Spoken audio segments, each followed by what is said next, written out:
You're my heaven, and I'm your hell.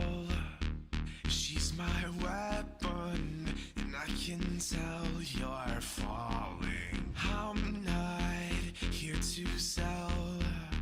Get off my level and end my spell. It's just a masochistic love. I've got the push under your shove. It's not the anger in your heart, been in the pocket from the start. I'm not the fire in your chest, I'm just the words under your breath. Don't take the liar to your heart, he'll be the one to give you death. But we've got ultra, someone's going crazy. Doesn't happen, baby. Let me out my mind. Can't have another moment in another moment. Running in the wild west. Take me back, you know my love's a weapon. Oh, blood is in my veins. You got my message in your brain. I'm not the one to go insane, but I'll keep walking to my grave.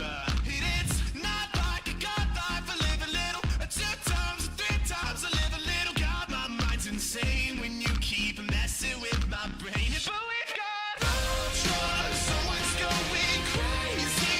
Doesn't happen, baby. Let me out my mind. Can't have another moment in another moment. Running in the wild west. Take me back, you know my love's a weapon.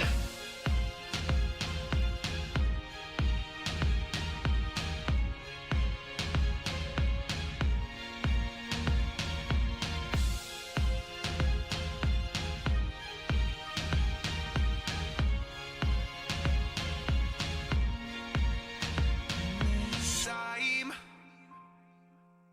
Don't get me wrong, I'm just a human. In this life, I'm not the one to tell you live right, but the signs are gone and the eyes are closed. In the words we speak are the last we'll know. I'm just a human. Don't get me wrong, I'm just a human. But we've got ultra, someone's going crazy.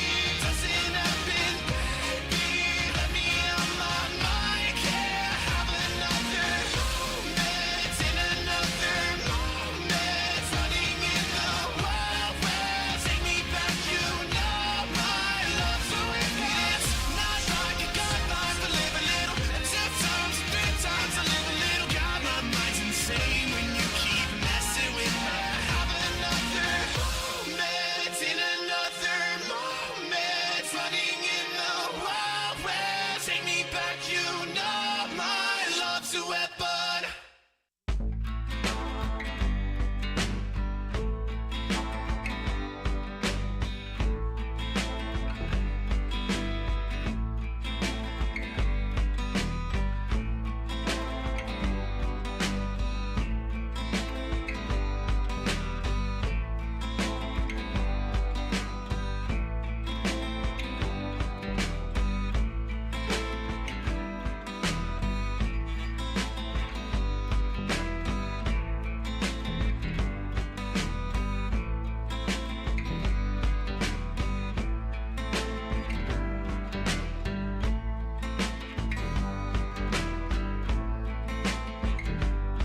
shove in some direction.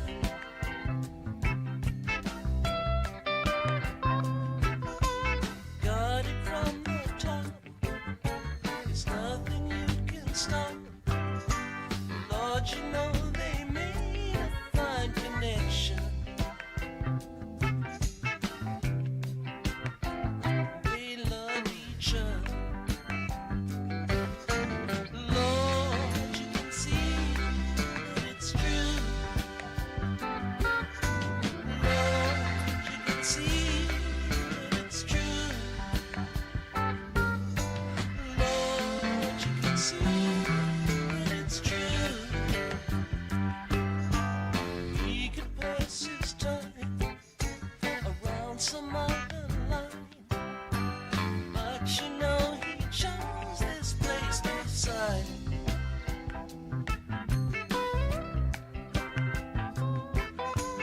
Don't get in the way. There's nothing you can see, nothing that you need to add or do.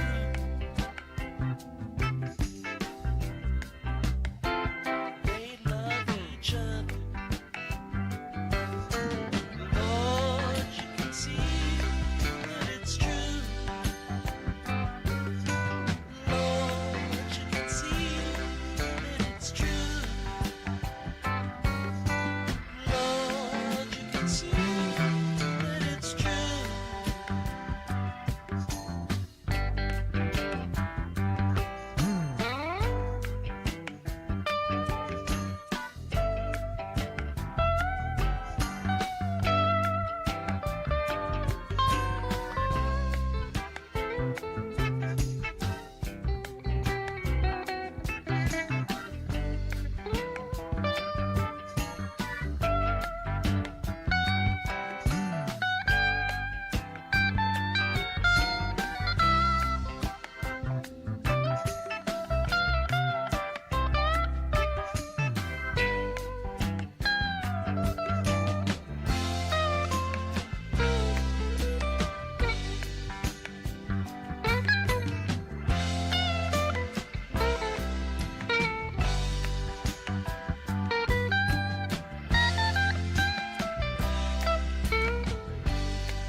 It's nothing they explain. It's like a diesel train. You better not be there when it rolls home.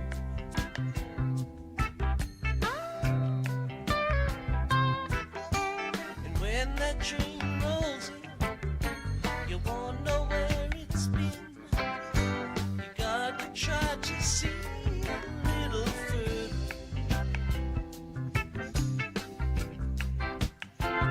They love each other.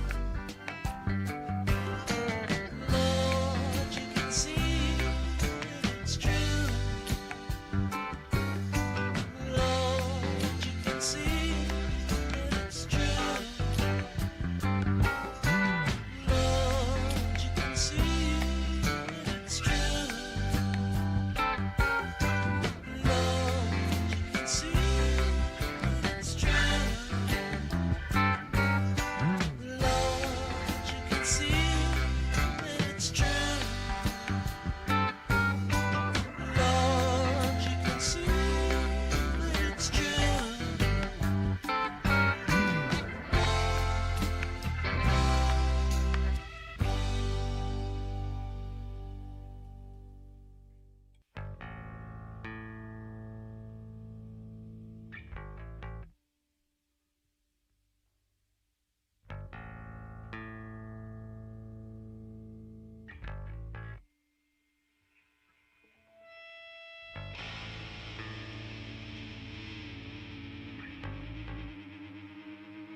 mind, swing my heart across the line. In my face is flashing signs. Seek it out and ye shall find. Old, but I'm not that old. Young, but I'm not that bold. And I don't think the world was sold. I'm just doing what we're told.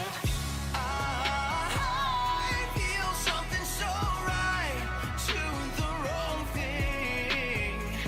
And I feel something so wrong, but doing the right thing. I couldn't lie, couldn't lie, couldn't lie. Everything that kills me makes me feel alive. Lately I've been losing sleep, dreaming about the things that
Are you ready for some Potters baseball?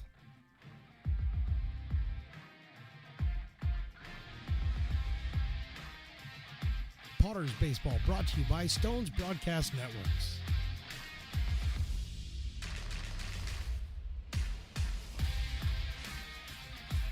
And now for the play-by-play, here is Mark the Phantom Lowe.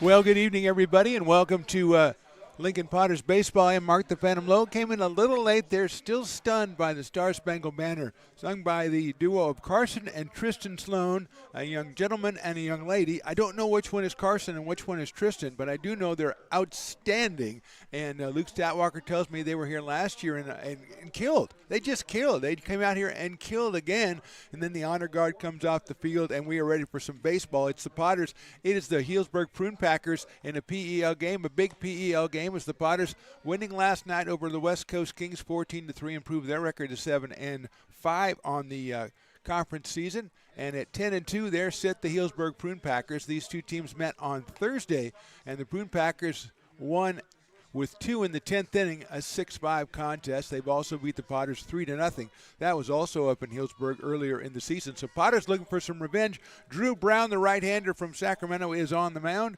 and he is going to face a lineup of Healdsburg Prune Packers that looks like this. Cannon Golden hitting first, and Watson and Prather, Osorio Agard in the cleanup spot. Campbell, Morrow, Kelly, Osenfart, Mansberry, and Jesse Gutierrez is the pitcher. And if you look at those numbers, you see some pretty gaudy averages and some pretty gaudy home run numbers as well. 24 home runs in the starting lineup for the Prune Packers. Cannon Golden will start us off. He is out of Ole Miss. Cannon, as you might have seen, hitting at .370. He is the center fielder for the Healdsburg Prune Packers, who were 21-3 overall and 10-2 in conference. And it's a great day for baseball out here. Good crowd on the day after the 4th of July, which would make it the 5th of July. But we've already got hot dogs flying out. I don't think Fat Cat probably can retire after this year, the way they've been moving dogs out of that place. Incredible. And not even with the bacon-wrapped ones. 0-2 as Brown hit 93 on that last pitch to Golden. And Cannon fouls it out of here over to the left side. As still kind of like the echoes of last night's fireworks display. As I made my way outside after the game, I think I passed literally 1,000 people waiting outside for the fireworks to get started. Just amazing, amazing group, amazing support that the Potters or that Lincoln has for the 4th of July celebration here. It's a day-long affair, and those people that were out there, some of them were out there for half the day and enjoying themselves in McBean Park, as McBean Stadium is one part of that park, and that's where we are here for this one. Potters on the road after this one. 0-2 Pattis, a good-looking pitch right there, and it is a little bit outside. And it goes to 2 balls and 2 strikes. Brown thought he might have had it. Umpire, no, he said nah. Didn't meet my specifications, I'm going to say no. So Golden stays up there, left-handed hitter. Swings and misses, he got him on that one. Brown with the strikeout. For the first out, I bring up Rex Watson, who mysteriously doesn't have any stats on the Healdsburg page, so we know nothing about Rex. Again, we do not think he was in witness protection, but he is maybe making his debut or something here, and he will be the second hitter. Rex, we know, is from Coastal Carolina, though, and that's something to know. Drew Brown is 2-1 on the year, 19 innings pitched, 9 earned runs, 25 hits, 23 strikeouts, and just 5 walks for Drew. Swing and a miss that time by Rex Watson. That one also at 93 from Drew Brown. Potters wearing their got the dark Sunday suits on as the Prune Packers are coming in with the camouflage. And it's not working. I see him. Grounder down to first base, handled over there by Ty McGraw. He steps on the bag for the second out, and this would be a good time, I think, probably a little late, Evan, to show people the defensive alignment for their Lincoln Potters. That was McGraw at first. Perrin Bland at second today. Carson Moore is at short. Shane Miller's moved back over to third. Malbro in left. Lopez back in center. And Brady Dobson in right. Behind the plate, Kyle Pedersen. And on the mound, the right-hander, formerly of Charleston Southern. I think Drew is in the portal right now. He is Drew Brown. Hideki Prather, the hitter. The catcher hits a sharp ground out to shortstop. Carson Moore across the diamond. That's a nice inning for Drew Brown. 1-2-3. We go to the bottom of the first inning. Prune Packers nothing. Potters coming to bat. Hey, Potters fans, want to keep restoring and renovating historic McBean Stadium? Now you can become a member of Friends of McBean. Annual membership start at $50. Become a member now at friendsofmcbean.org. This job is the Esplanade at Turkey Creek phases 4 and 5. Our scope of work for this project is full scope, so we've got all the underground, all the joint trench, and all the top side included with it. We are putting in sewer pipe, manholes. We're not doing services yet. We go through and do all the main line, and then we come back and do all the services after that. I would say this project right here, the one we're working on, is probably about a 2-month project. It's very costly to the developer, so beating the schedule is very important, more important than most projects. It's got a lot of groundwater, so we've got an extensive groundwater pump system in place. It's just cool to be a part of the built environment and know that for the next 100 years that people are going to use and enjoy what we've created here today.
Bottom of the first inning, Jesse Gutierrez is the pitcher for the Healdsburg Prune Packers. He hails out of San Jose State University.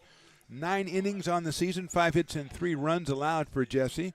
A left-hander will face predominantly a left-handed hitting team. The Potters, Jordy Lopez, Quincy Malbrough, and Ty McGraw, the first 3. Then Shane Miller in the cleanup spot today.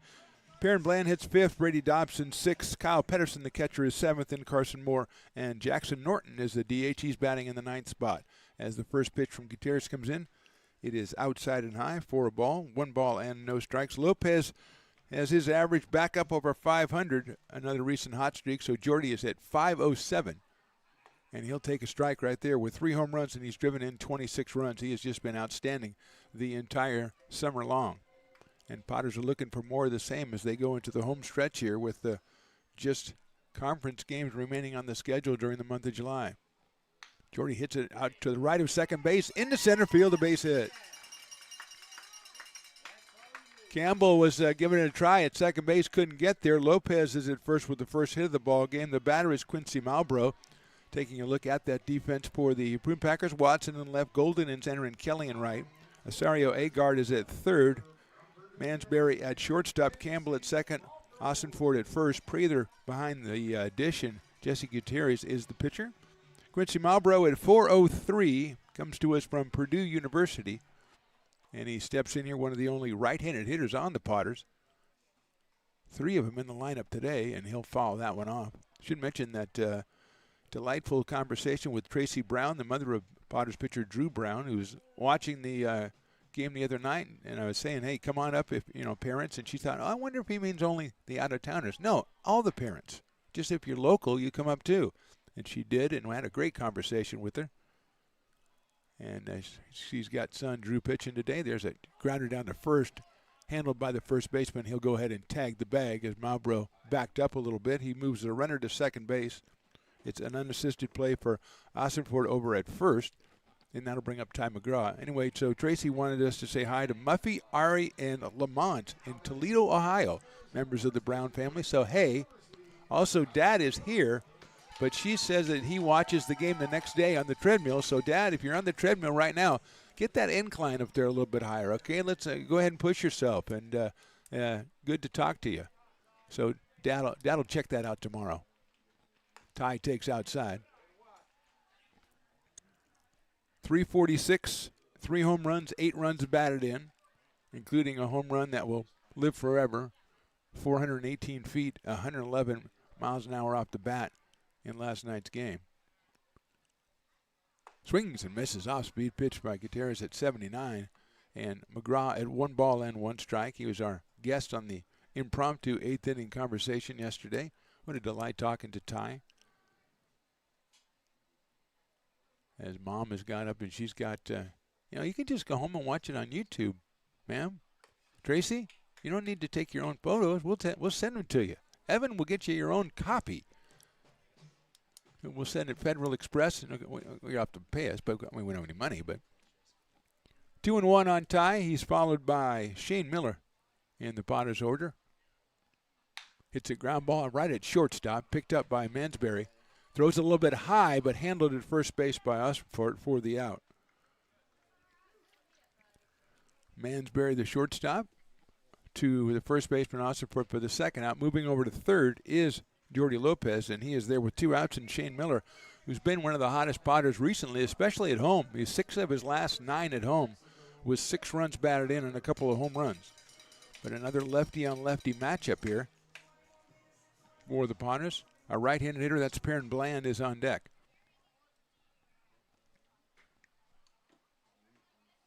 Swing and a miss. Yeah, Tracy Brown said, she says, I guess I need to go up there. And she asked Drew, she said, how do I go talk to him? And he goes, I don't know, which is the key to my success. Accessibility is I'm always available to people.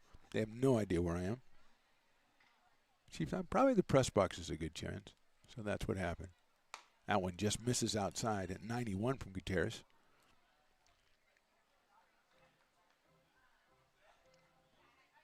Started 10 games for San Jose State in his last season, the 2025-26 season.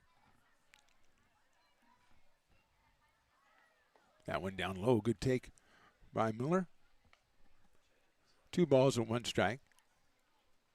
Just getting started here as the fans are filing in. We had obviously a full house last night, and probably the equivalent of 2 full houses outside the gates when the evening was done. That fastball catches the outside for a strike. 2-2. But we've got this slowly filtering in today. It's a great day. It's a great weather for a ball game right now.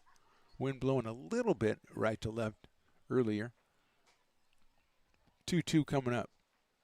Hitting sharply right at Mansberry. It's short again. Across the diamond for the out at first. So the Potters get a runner to third and no further. We'll go to the second. Potters nothing, Packers nothing.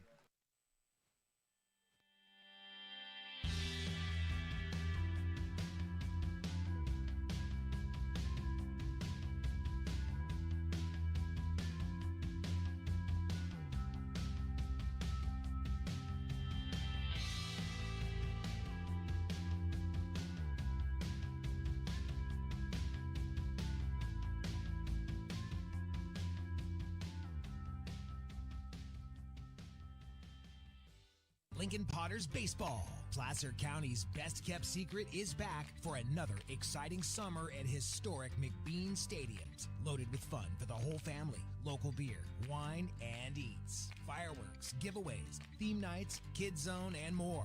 Come join in the fun and enjoy small-town baseball with Major League Entertainment. Tickets on sale now at LincolnPotters.com. Lincoln Potters Baseball. Come on out and join in the fun.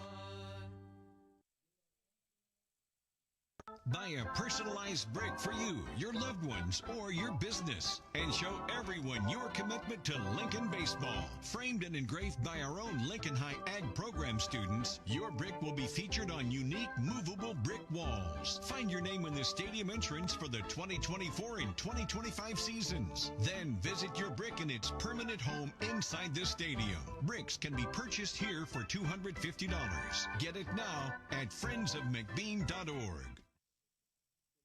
I'm Bill Spear, North Valley president of Five Star Bank. In a time when business can feel so uncertain, we're here for you every step of the way. I know they have a lot of bills.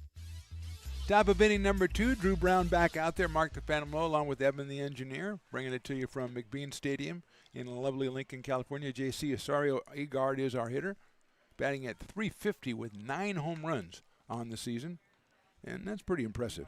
He's out of San Jose State. Also driven in 31 runs. Very gaudy numbers for JC. He is playing third base for the Prune Packers in this one. Third meeting of the season between these two teams. Chopped foul down the third base line right by the dugout. I think we have 2 more meetings, 1 at each spot for the rest of the season. I think the Packers are back here on July 22nd. I think that's the only other visit they will pay to these parts. Takes high with the fastball at 89 from Drew. 1-2. Potters are on the road after today. They go up to Medford to take on the Rogues for 3 games, 7th, 8th, and 9th. Then back here as that one is outside. Friday and Saturday we'll take on the West Coast Kings. And you know something? Sunday we'll take on the Kings too. Why not take them on all 3 days? We got a birthday party on the 10th and also, if I believe Willie, MTV night, which I'm really looking forward to. Swing and a miss. Nice breaking pitch by Drew Brown. He's got his second strikeout. And it doesn't get any easier as Cade Campbell, the second baseman, is the next hitter. And his average, it's 394. Cade is out of Cal Berkeley. 2 home runs, 16 runs batted in for Cade Campbell. Wearing those camouflage jerseys. Pops that one up right side. Ty McGraw is looking like he might have a chance in foul territory, and he makes the catch. Big catch by Ty McGraw, who had a great game defensively at first base last night as well. So 2 outs, and Dane Morrow. Dane Morrow is our hitter. Dane at 290 with a home run. He is the Dueling Dogs batter. There's not a lot of choices on the Prune Packers roster, if we're being candid. But Dane is up here. He is out of Michigan. Go blue, as they say. Left-handed hitter. He's the DH tonight. He's a line drive right back up the middle for a base hit. So that's what we call the jinx. I tell Willie that's a good candidate for the Dueling Dogs hitter, and he goes, you know something, I don't think I am, and he gets a base hit. First hit of the game for the Prune Packers. It'll bring up Zane Kelly, the right fielder.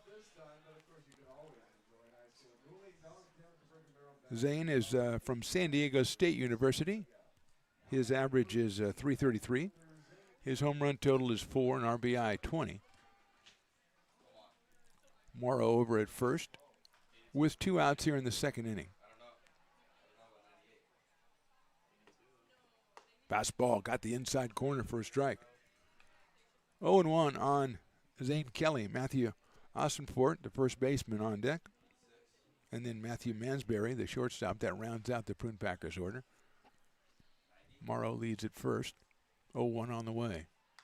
Fouled out of play, so it's 0-2 up against the screen. Retrieved by the on-deck batter.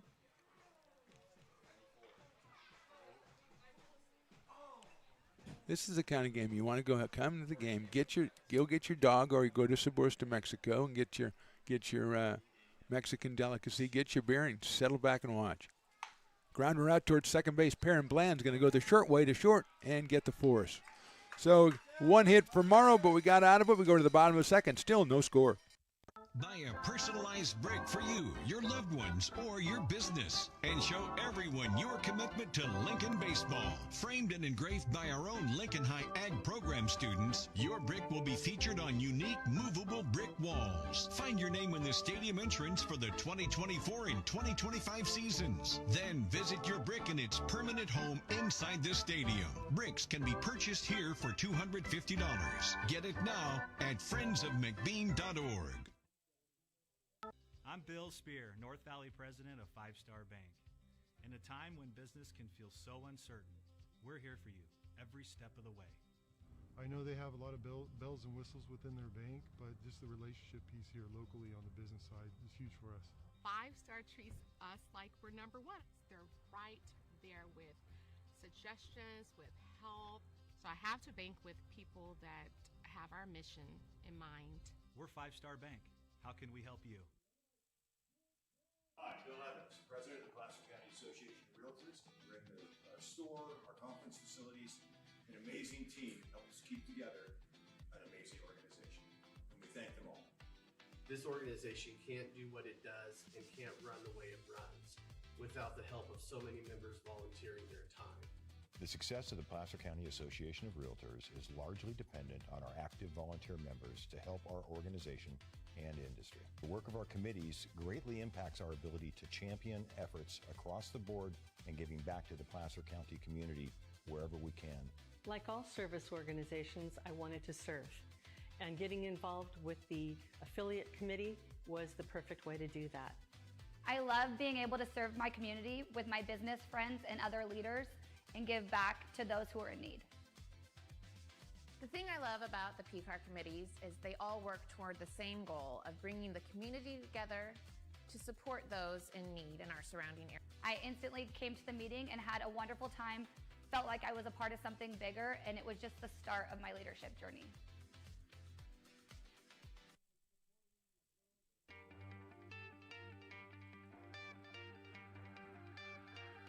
Gooseport Public House. We have sports on 10 big screen TVs, 23 beer taps with classics and crafts, a full bar with creative craft mix. Bottom of inning number 2, Perrin Bland starts us off, followed by Brady Dobson and Kyle Pedersen against Jesse Gutierrez, who gave up a hit in the first inning, and Bland fouls it back. Perrin at .436 on the year with 3 home runs and 23 runs batted in. Playing out at second base tonight. He's alternated between second and short most of the summer. Takes the ball down low from Gutierrez. Hideki Prather behind the plate for the Prune Packers. Potters are 24-6 on the year and 7-5 after last night's win over the Kings. Perrin swings and fouls off the off-speed pitch, headed to the outside corner, 1-2.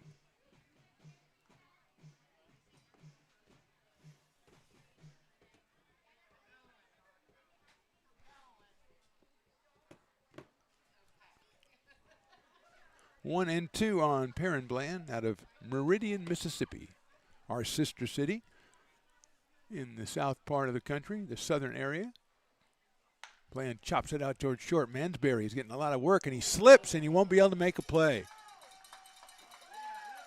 I'm going to call that an act of God base hit, because I don't know that I've seen that many times, as he went to throw and slipped.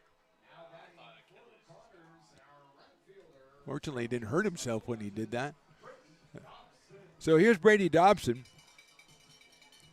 out of Lincoln High School down in Stockton and Cal State Fullerton, which I was informed is the new school of Jordy Lopez as well. So congratulations to Jordy on that. And here's Dobson, and coming in at third is Asario Aguiar. In case Brady wants to lay one down, which he does not do on that pitch, and takes it a little bit too high for a ball. 1-0. So Bland with definitely his strangest hit of the summer. And Dobson with a 1-ball, no strike count. There goes Bland. The throw to second base by Prather's not going to be in time, and it's knocked down by the backup man. That's Cade Campbell. And Bland got a great jump right there on the left-hander. And catcher really had no chance. His throw tailed off a little bit and got by Mansberry, but Campbell right there to back it up and keep Perrin Bland at second base. And Dobson now with a 1-ball and 1 strike count.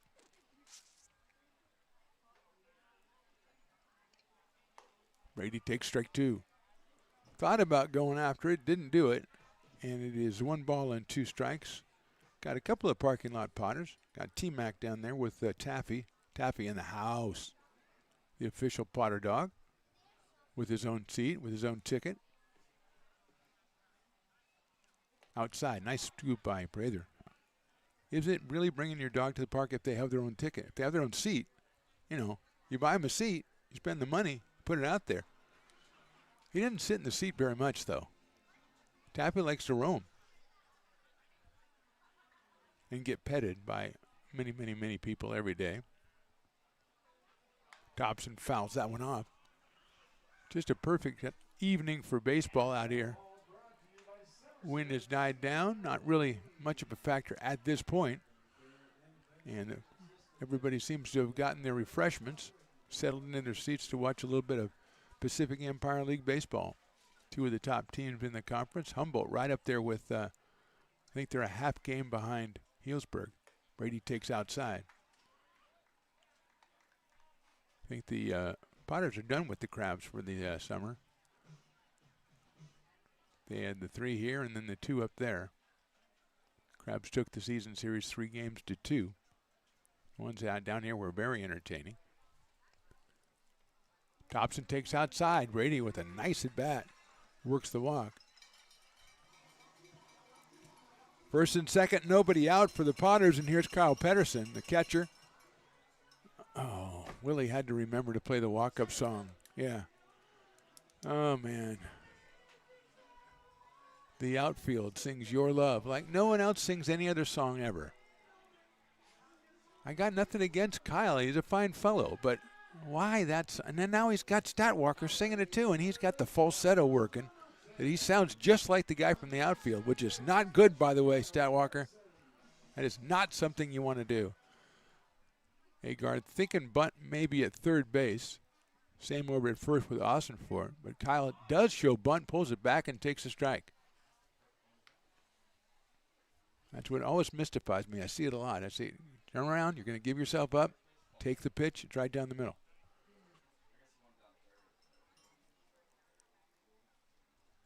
So it's 0-1 on Kyle. Not bunting, he fouls it back, so he's in the 0-2 hole.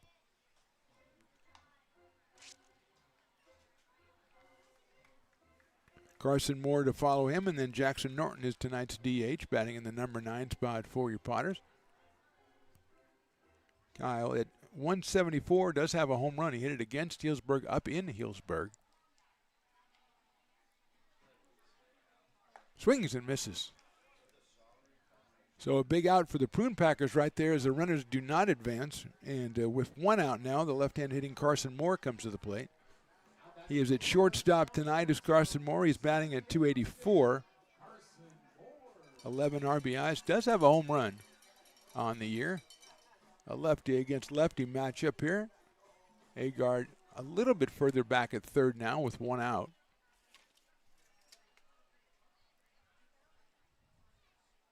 Moore takes a strike. 0-1.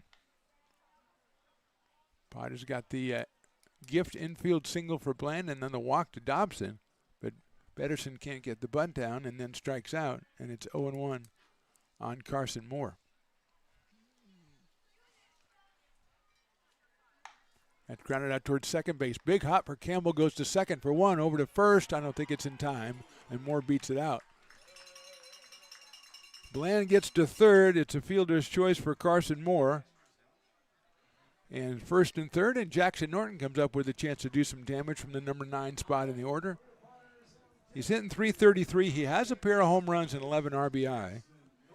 He doesn't get, his at-bats have been, kind of a couple here, a couple there, so you need to get his timing, but he's facing the left-hander here in Gutierrez. First pitch is a strike at 90. Kind of froze him on that one a little bit on the inside corner, and it's 0-1.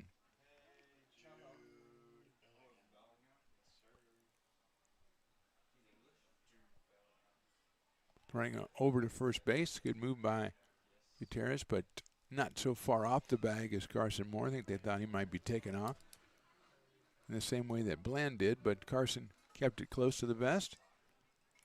It's 0-1 on Jackson Norton out of Sacramento, California. And he takes, and that's strike 2. 0-2. That one came in at 90 as well. I think Gutierrez has got up to 91 in an inning and 2/3 here, but he is ahead of Jackson Norton 0-2. There goes the runner. Pitch is fouled off down the right field line, and it's going to be out of play. Just out of the reach of Austin Ford over there. And Carson Moore will return to first base. And we'll do it again. 0-2. Bland down at third.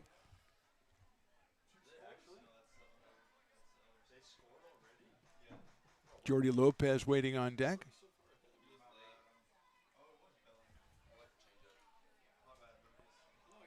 See if Moore goes again. He does. Norton swings and misses.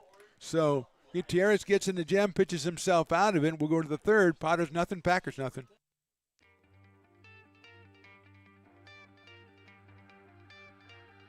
Gooseport Public House.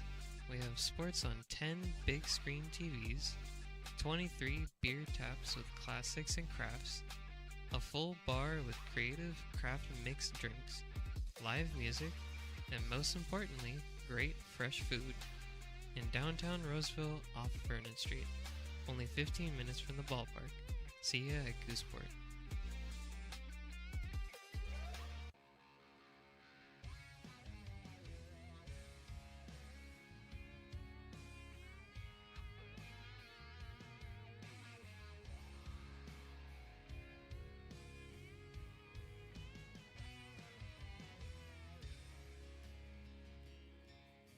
Old man knocked on my front door with my teenage boy and a couple more from up the road. He had 'em by the collar, said he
Top of inning number 3. No score here from McBean Stadium. Mark the Phantom Low along with Evan the engineer and Matthew Austinfort, Matthew Mansberry, and Cannon Golden. The first 3 hitters for the Prune Packers against Drew Brown.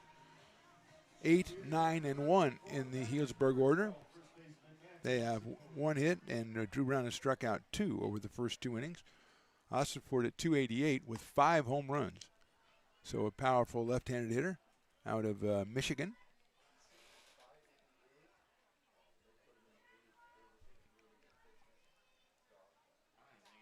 Brown's pitch hit out toward shortstop. Going to his left is Carson Moore. That's a nice play by Moore, and he'll get him at first. So Moore showing the range at shortstop. Pitcher's best friend, the good defense, gets the first out. Number 9 hitter is Matthew Mansberry.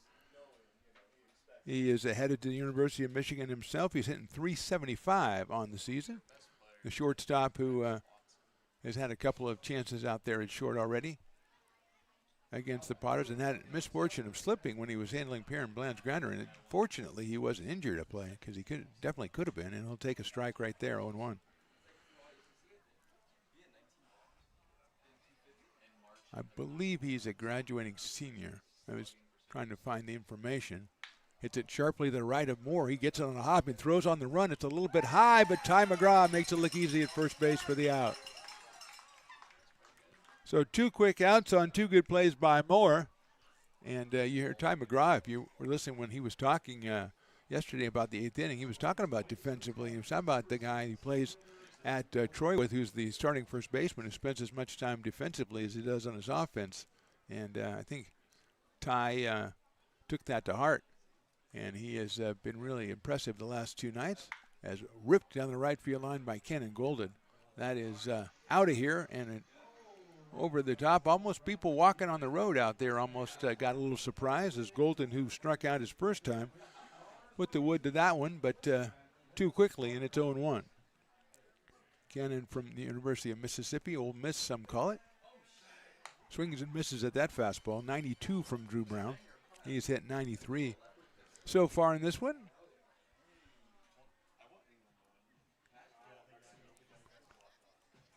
So it is 0-2 on Golden. He's the center fielder for the Prune Packers. Fastball misses high and outside, 1-2. Tried to waste one, and Golden wasn't nibbling. And he will get another one at 1-2. Outfield straightaway and deep. Down low that time, changed the location. Not the outcome. 2 balls and 2 strikes. Seen some of the jerseys from last night's 4th of July game. The Potters were wearing the jerseys with the fireworks all over them, and they're looking pretty sharp. Fans wearing those. And Golden will slice that one foul down the left field line and out of play, and hopefully that young woman who's not looking won't, missed her. We're all right. She's going out to the kids zone. way down the left field line. And in a park that's still, like I say, feeling the effects of last night's frivolity. 2-2. High 3-2. Rex Watson in the on-deck circle. The on-deck circle. And he would be next. That's why he's in the circle. Cowbell's coming out here with a 3-ball, 2-strike count on Kenan Golden. And that is in there, call strike 3. Third strikeout for Drew Brown. We're through 2.5. Potters nothing, Packers nothing. Potters fans, want to keep restoring and renovating historic McBean Stadium? Now you can become a member of Friends of McBean. Annual membership start at $50. Become a member now at friendsofmcbean.org. When it comes to your home's maintenance and repairs, Jeffers Resource Group has you covered. Our handyman services offer a comprehensive range of expertise, from minor carpentry to drywall, electrical and flooring for property managers, landlords, and renters alike. We ensure that every job is completed to the highest standards, so you can have peace of mind. Contact us today to discover how Jeffers Resource Group can help keep your home in top shape.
Jordy Lopez leading us off in the bottom of inning number 3 from McBean Stadium. No score so far between the Prune Packers and the Potters. Lopez with a single his first time up. He takes high and inside from Jesse Gutierrez, left-hander out of San Jose State.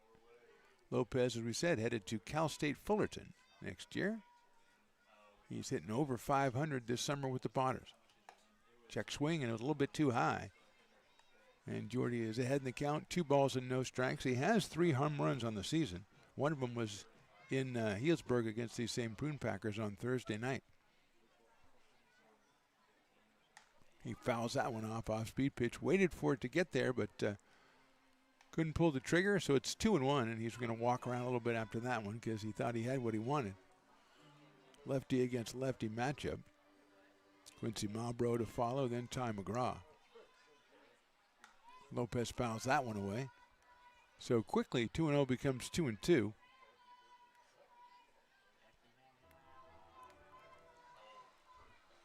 Oh, there's Double D. The parking lot Potters well represented. I didn't see Don earlier on. He's not wearing his personalized jersey today. 2-2 pitch fouled back to the screen. Still 2-2. Sure, Curtis the beer man is thankful of the reduced workload tonight after last night's affair, that he still beer all the way through that game.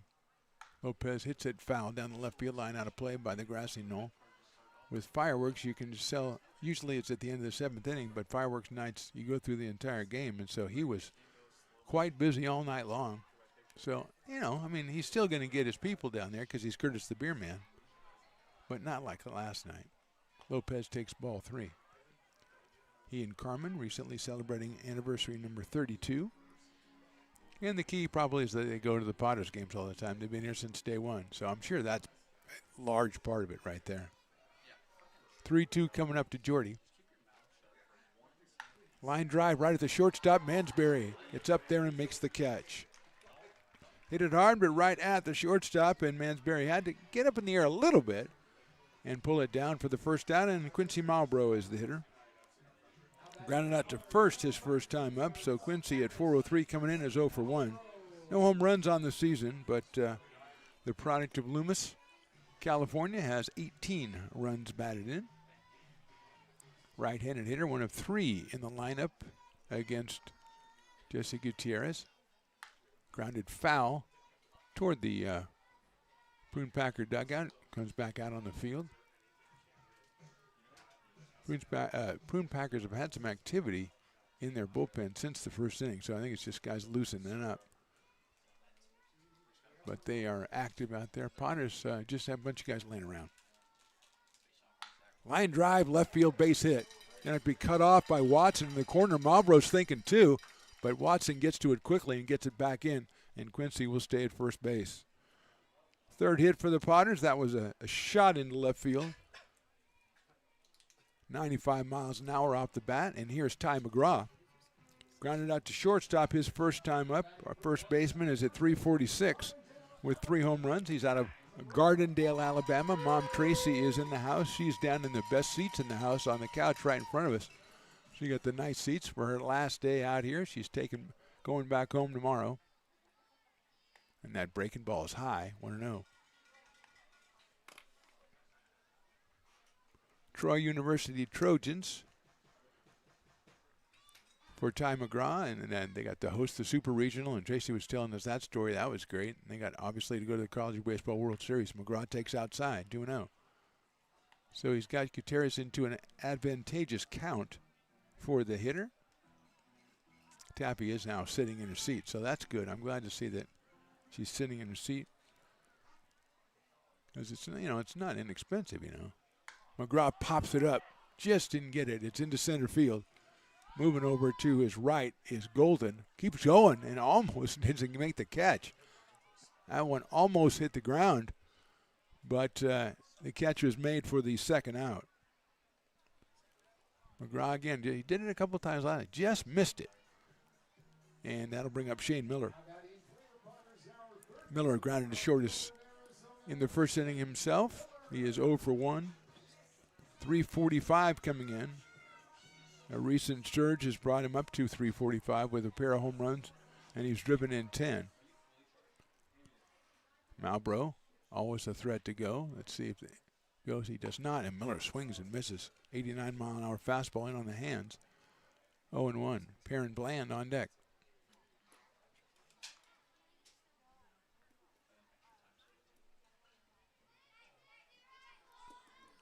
Quincy showing signs over there, but I'm sure that defense is picking him up, and they'll throw it over there.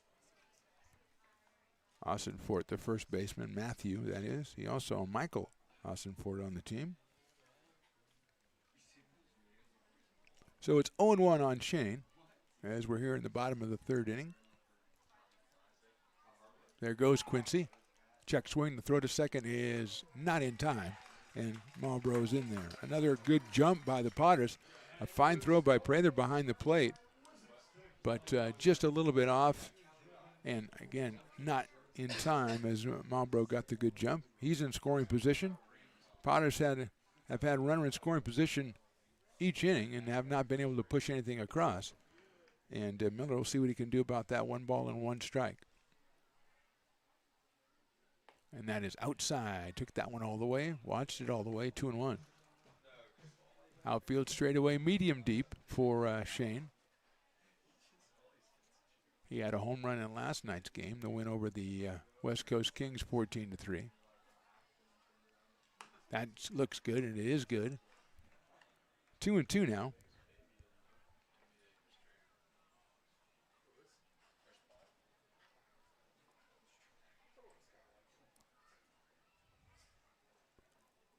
Slightly open stance for Shane. Takes high and outside. 3-2. It's not milling around in the general sense, Evan, but it's like Sunday milling around. Sunday milling is different than any other day, because there's a languid quality to it, just kind of, whatever. Full count pitch. Popped up into short left center field. That's going to be a long run. A diving try. That ball drops in for a base hit. He'll score the first run of the ball game. Golden gave it a try, but he just couldn't get there as the ball was slicing away, and Miller has a single and an RBI, and the Potters are on the board. They lead it 1-0. big stolen base for Quincy Malbrough there to put him in position. Fourth hit for the Potters, second of the inning, and here's Perrin Bland, who got the oddest hit of the day. Hit a ground ball up the middle that Mansberry handled around second and just slipped when he was going to throw it to first. And so Bland, it was on. Perrin takes a ball. Hasn't had a home run in a while. The last one he had was a rifle shot down the left field line a couple of days ago. It'd be nice to duplicate that right here. 1 ball and no strikes. Brady Dobson to follow. Miller's going to take the lead off at first base. Bland hits it sharply, but right at Mansberry. It's short. He'll flip it to second. And Miller will slide about 20 feet too soon. Potters get a run in the third. We go to the fourth. They lead at 1-0. American River College is a top-tier community college sports program that provides student athletes with the opportunity to thrive both athletically and academically. ARC Athletics is currently ranked 5th in the state and 2nd in Northern California. With over 19 sports programs, our athletes compete with the region's best athletes. Our diverse and dedicated coaching staff helps athletes develop the skills necessary to compete at the next level. Start your community college athletics journey with us. American River College, Sacramento's best athletic program. Go Beavers.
Top of the fourth inning, Drew Brown back on the mound with a 1-0 lead. His second time through now the Packers order. He'll face Rex Watson, Hideki Prather, and then J.C. Osario Agard.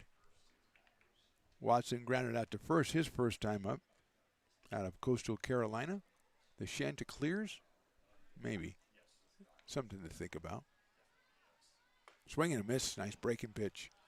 Breaking in on the left-hand hitting Watson, who's out in left field for the Prune Packers tonight.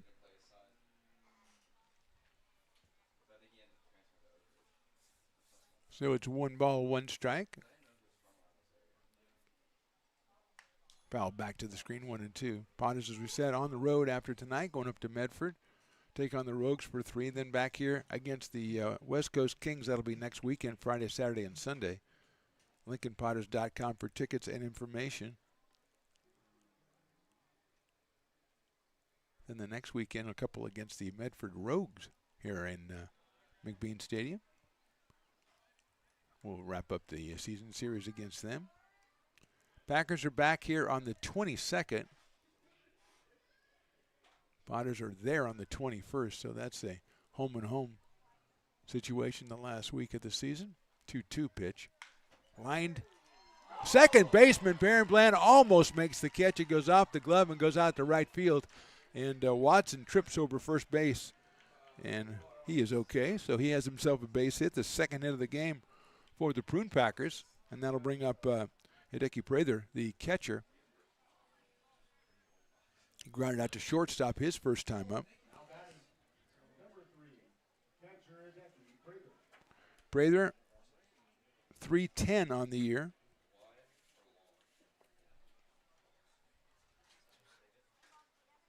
Hits it into left field, a base hit off the off-speed pitch.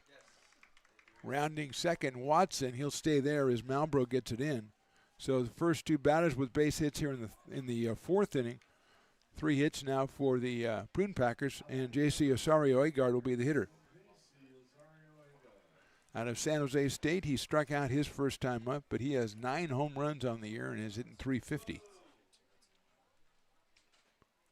So the Potters scored 1 in the third. Here come the Prune Packers back in the top of the fourth with 2 solid base hits in a row off Drew Brown.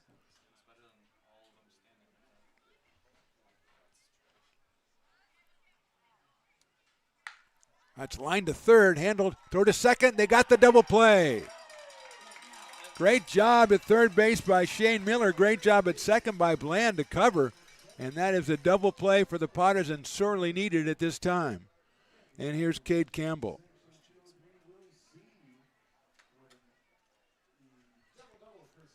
So Prather stays over at first base. There's a well-hit ball right there by Agard, but fortunately for the Potters, right at Miller. And fortunately for the Potters, Miller was right there. That's a tough field right now at third base. Breaking ball, a strike to Campbell, who popped out to first base in foul territory his first time up back in the second inning. Caden .394 on the year. Out of Cal Berkeley. Throw to first base and not in time.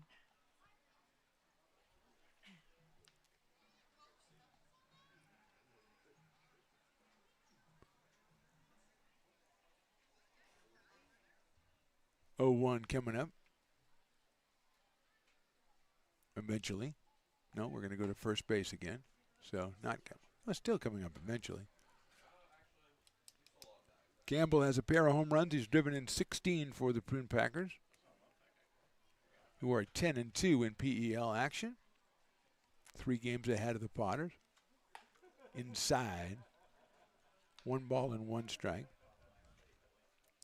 Potters on the 25th host the West Coast Kings. That's the final home game of the season, and that's Fan Appreciation Night. That's when the Daniel Susak trading card will be here for the first 500 fans. Swing and a miss right there. 1-2.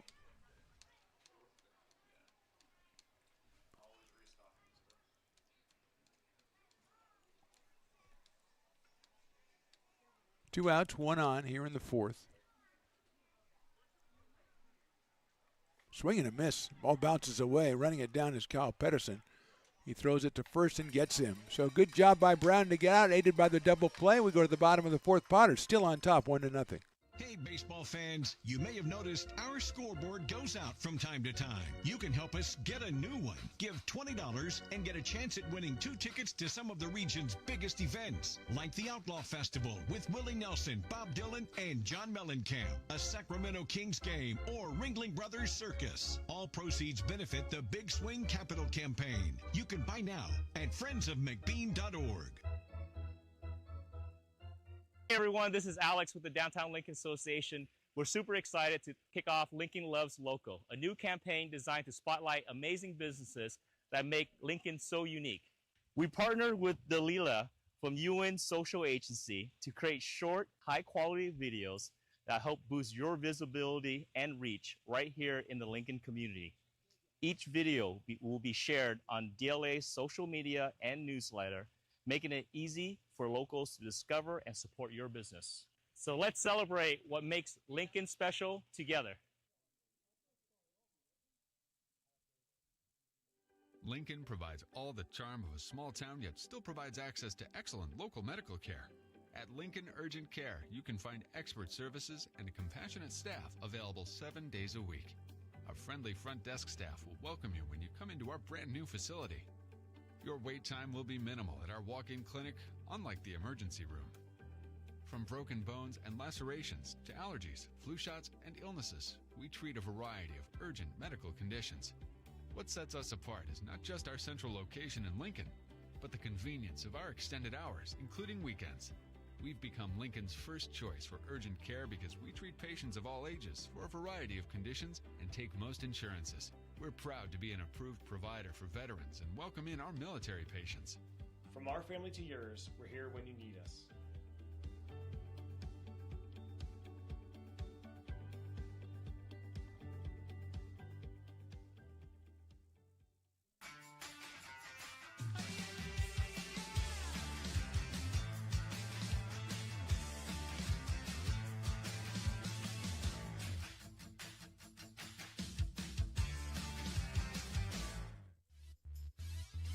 Bottom of the fourth inning, Potters lead at 1-0. The new pitcher, Peter Storjohan, a right-hander out of De La Salle High School, was at Santa Barbara, transferred to UC Davis, so he is an Aggie. And he will face Brady Dobson, Kyle Pedersen, and Carson Moore, the first three hitters for the Potters. Storjohan, tall young fella, upwards of 6'3", I would say, and he delivers down low for a ball to Dobson, who took a walk his first time up.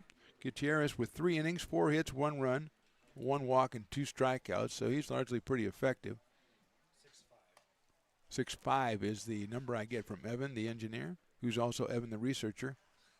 And he gets paid 0 for both jobs. So it's not like he's only getting paid for one job and he does 2. He gets paid 0 for both jobs. So fouled off. So call your congressman if that bothers you and get Evan. Maybe we can find another thing for him to do so he can get paid 0 for 3 different jobs, which I would tie a record, I think. 2-1 on Brady. 318 on the year, does have a home run. Hits a ground ball out to Mansbury. Short takes the big hop across the diamond for the out at first. So Dobson is out number 1, and here is the outfield. Kyle Pedersen. Out of Roseville, California, which is right near here. Kyle Pedersen, who struck out his first time up. Homered in the game on Thursday against these same Prune Packers. His only home run of the season.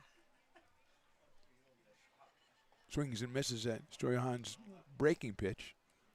And it is 0-1 on Kyle Pedersen with Carson Moore to follow.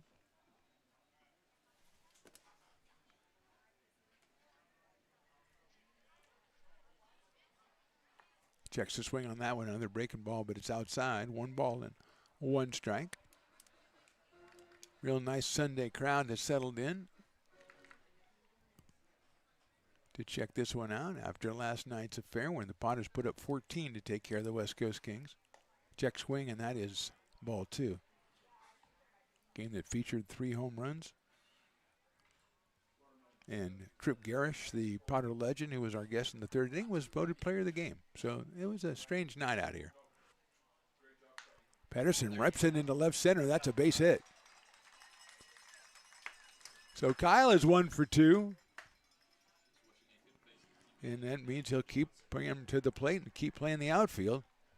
My only chance was to have him have dismal failure, so he changed his song, but I don't want him to have dismal failure. So I was backed into a corner there. Here's Carson Moore, hit into a fielder's choice his first time, hitting at a 284 clip. Comes to us from Cameron Park, California. Then goes to San Diego State when he's not in Cameron Park. 1 on, 1 out here in the 4th. Carson lines it right back up the middle. Almost hit Storjohan, but it's a base hit. So 2 quick hits for the Potters after 1 out. First and second. Potters now with 6 hits and brings up Jackson Norton, the DH. Norton struck out back in the 2nd inning, hitting at .333. Jordy Lopez on deck. Moore at first, and now Pedersen out at second. That one just right back up the middle by Carson.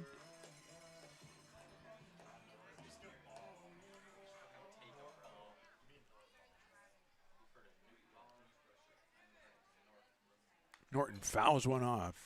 Jackson was really kind of measuring that one to get a good cut at it, and just fouled it off back to the screen, so it's 0-1.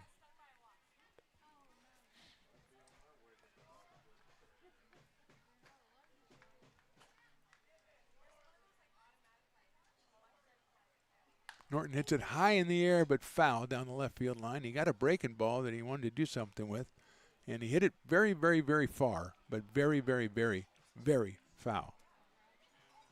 So it's quickly 0-2 on Jackson. St. Mary's University out of Sacramento, California. Potters would love to add some runs here. They lead it 1-0. Look out, right on the helmet. Oh, man.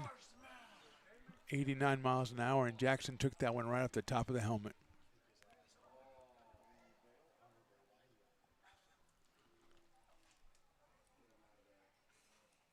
I believe the prudent thing to do would be to I know you're going to want to continue, but man.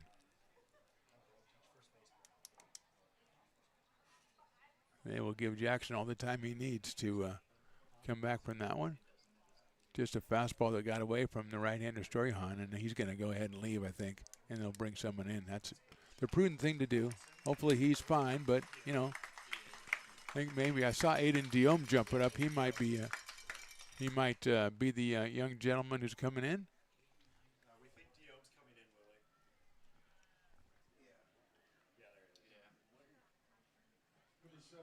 So Aiden Diome will come on. Jackson will be under intense scrutiny over there on the dugout.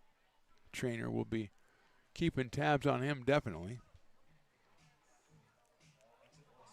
So the bases are loaded, and Jordy Lopez is at the plate. And if you're a Potter fan, that's basically what you want. You didn't want a guy getting hit in the head, obviously, but you got the bases loaded. You got a guy hitting over 500 who's singled and lined out to shortstop so far in this one.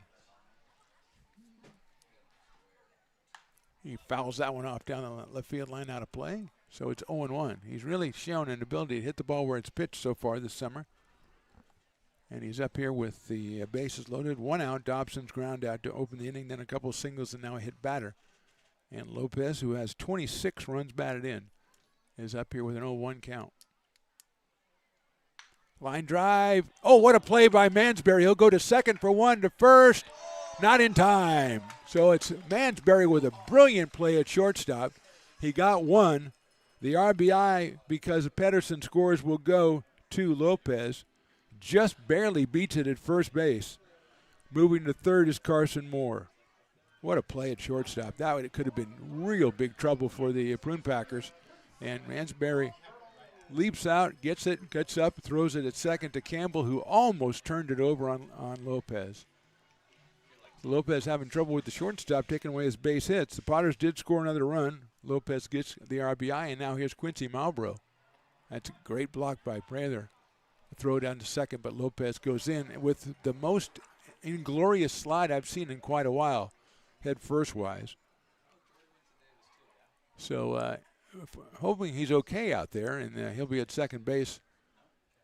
Second and third with 2 outs, and Malbrough, who grounded out to first and singled off Gutierrez, facing Storyhan for the first time. Swings and misses. That slider got him. 1-1. Quincy comes in at 4:03, has 18 runs batted in. He could make it 20 pretty quick here.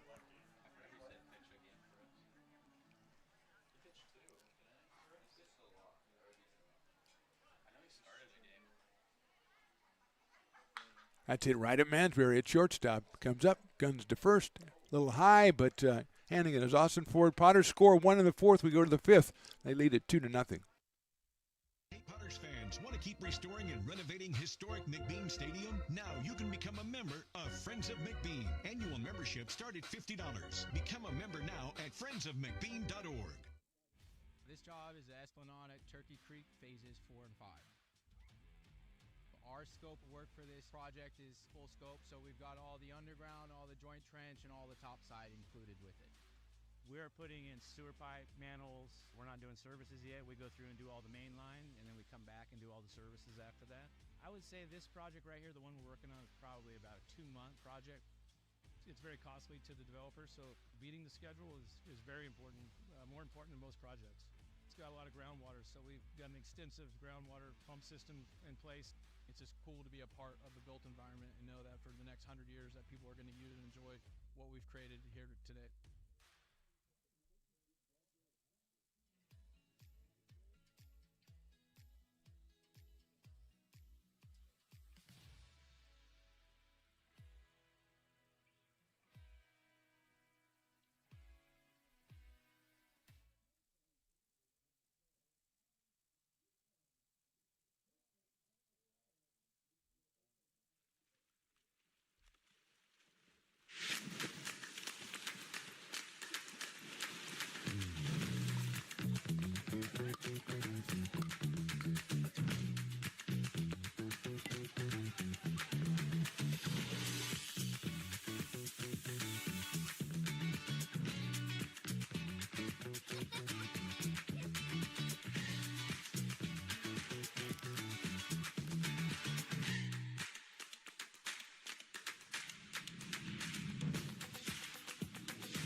Top of inning number 5, it is Dane Morrow, the hitter, against Drew Brown. He swings and misses. Dane Morrow, the honor of being both the first batter in the Farmers' fifth and the Dueling Dogs batter.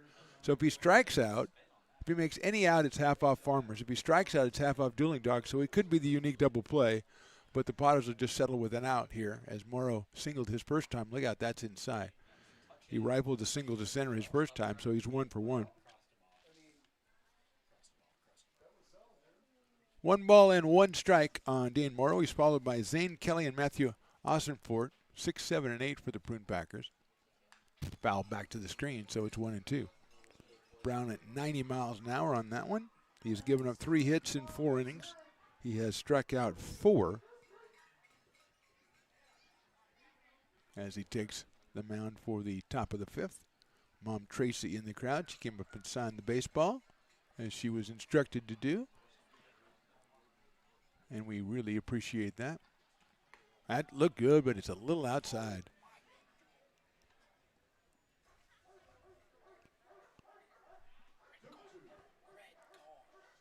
Two balls and 2 strikes.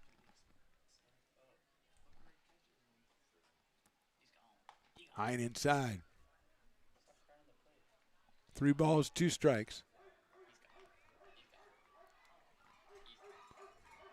And the dogs are coming out on the mixtape. There's a lot at stake here besides the dogs. The Farmers beer, the first out of the inning, the ball game. There's a lot going on. That is check swing, and he's called strike 3.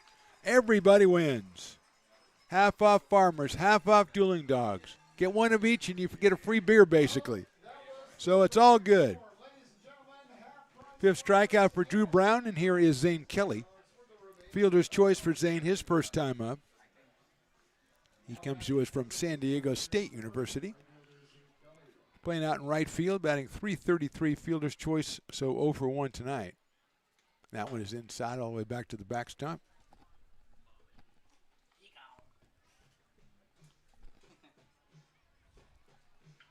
One NO with Ossenfort waiting on deck. Kelly with 4 home runs, 20 runs batted in. Breaking pitch down low again, 2-0. Potters with single runs in the 3rd and 4th. They lead this one 2-0. That one is ball 3.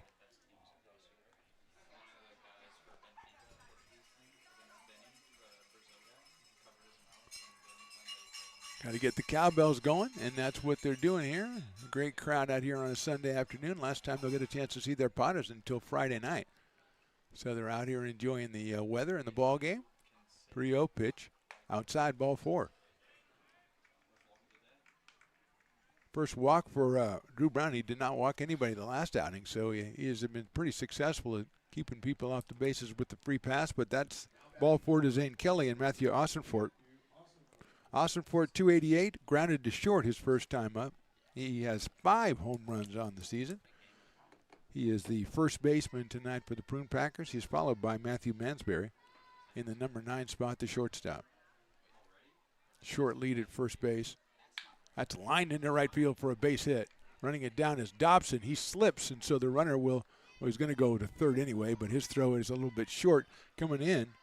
So it's a first pitch single to right for Ossenfort. That's the 4th hit for the Prune Packers. They have runners at first and third with 1 out, and Matthew Mansberry is the batter. Mansberry with some impressive plays at shortstop, graduating senior going to the University of Michigan. And he's up here with a chance to do some damage for the Prune Packers.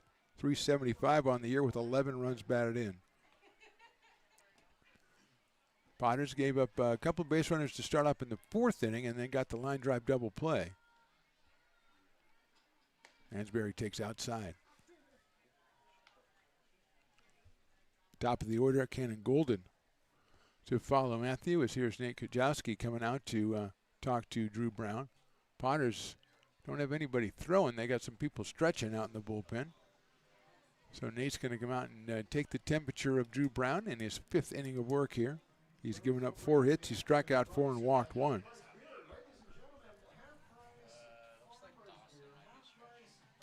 He did get the Potters half off Farmers and half off Dueling Dogs, so there's that, you know.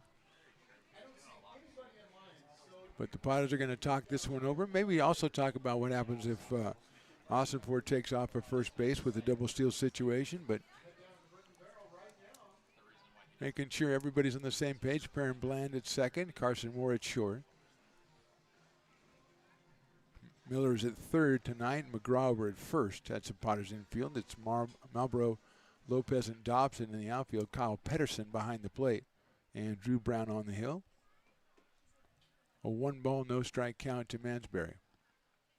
He fouls that one off a fastball at 90 from Drew. 1 ball, 1 strike.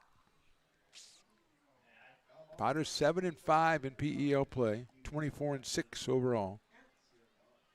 Going on the road after this one for 3 up in Medford. Nice pitch in there, call strike 2. Kind of snuck that one by Mansberry. 1-2.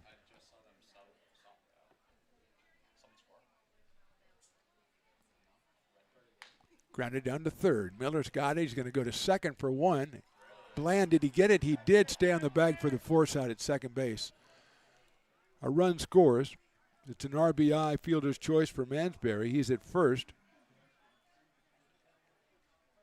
The Packers are on the board. It's a 2-1 ball game, and here's Cannon Golden. Tough play by Miller because it was a high chopper. He really didn't have that much time. He had to go to second, and Bland does a great job keeping the foot on the bag to get the force out and set up a 2-out situation. Golden has had a couple strikeouts so far tonight, but he's hitting 370, so check swing, and he went around for a strike. Actually, the ball was in the strike zone anyway. 0-1. Rex Watson will follow him if Cannon can keep it going here in the 5th. Throw over to first base. Almost had him leaning the wrong way over there.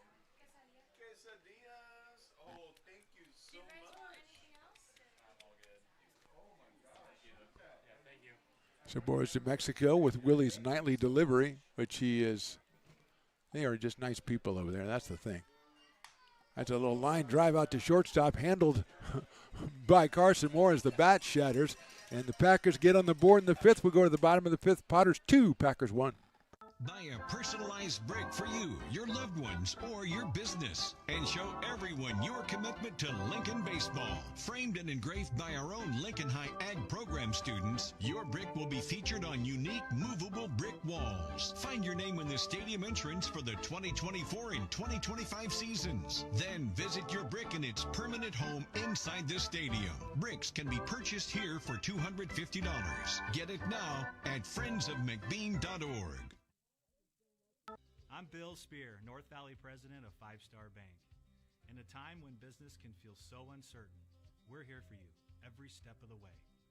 I know they have a lot of bells and whistles within their bank, but just the relationship piece here locally on the business side is huge for us. 5 Star treats us like we're number one. They're right there with suggestions, with help. So I have to bank with people that have our mission in mind. We're 5 Star Bank. How can we help you?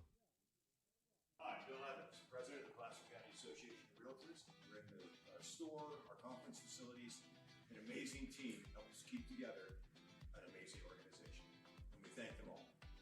This organization can't do what it does and can't run the way it runs without the help of so many members volunteering their time.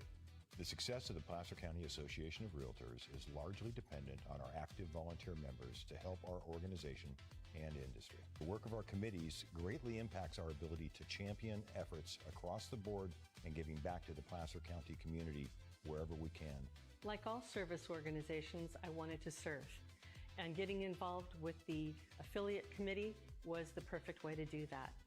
I love being able to serve my community with my business friends and other leaders and give back to those who are in need. The thing I love about the PFAR committees is they all work toward the same goal of bringing the community. Bottom of inning number 5, Peter Sturgeon is still on the mound for the Healdsburg Prune Packers, who scored once in the top of the inning to cut the lead to 2-1. Ty McGraw, who's grounded to short and flied to center. Both those against Gutierrez, will be the first hitter, and he'll take down low for a ball. 1-0 Ty is followed by Shane Miller and Perrin Bland. 3, 4, and 5 for the Potters. Both teams have been threatening the last 2 innings and kind of got a little bit out of both of them, but not as much as they could have. And at 2-1, anybody's ball game. McGraw fouls that one off. Ty 0 for 2 today, 346 coming in with 3 home runs out of Gardendale, Alabama, the Gardendale group. We say hello to them as we always do. McGraw hits that one foul. He's trying to go down and get the low pitch and just can't do much with it. And it's 1-2. Storjohann at 6'5". Out of right now, he goes at UC Davis. Out of De La Salle High School down in Concord. Legendary high school. 1-2. Ty takes call, strike 3, outside corner. First strikeout for Storjohann. And with 1 out here in the 5th, Shane Miller will be the hitter. He is grounded to short and singled. So Shane 1 for 2. Came in at 345. Just been red hot lately for the Potters, especially at home. 6 of his last 9 coming in tonight with 2 home runs. Left-handed hitter, the third baseman out of Gilbert, Arizona.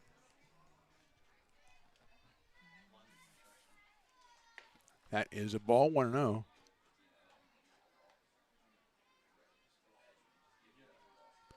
University of New Mexico for Shane.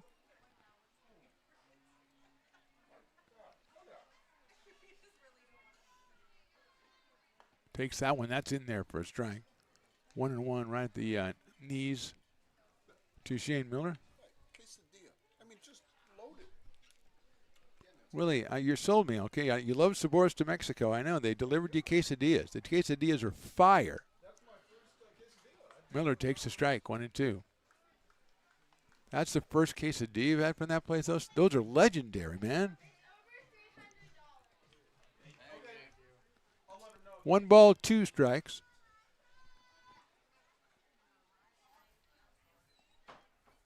Perrin Bland on deck. Outside. 2-2. That one at 85 from Storjohann.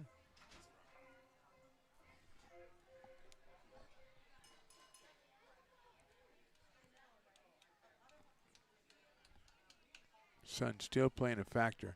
That's fouled out of play. Third base, shortstop, left field. Especially Watson in left field is doing the shade the eyes bit.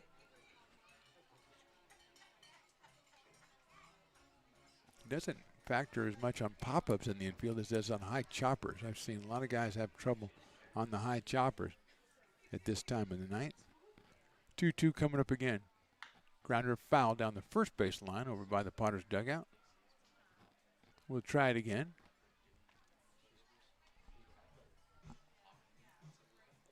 Potters bullpen, I haven't seen anybody throwing out there. Drew Brown has gone 5 innings, giving up 4 hits and a run.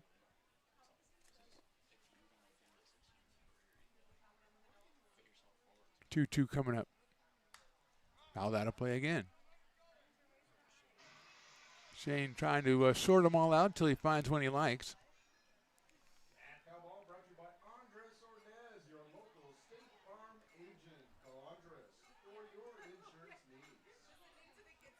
And he's up here at 2 balls and 2 strikes.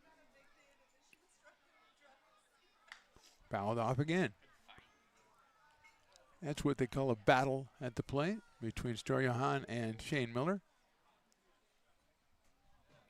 As we sit in the bottom of inning number 5 here from McBean Stadium. 2 very close games between these teams already this season, and this one promising to be more of the same. The first one at McBean Stadium. Swing and a miss, the ball bounces away, and it's a foul ball. So Prather couldn't hold on to the foul ball. And Miller will still be up there.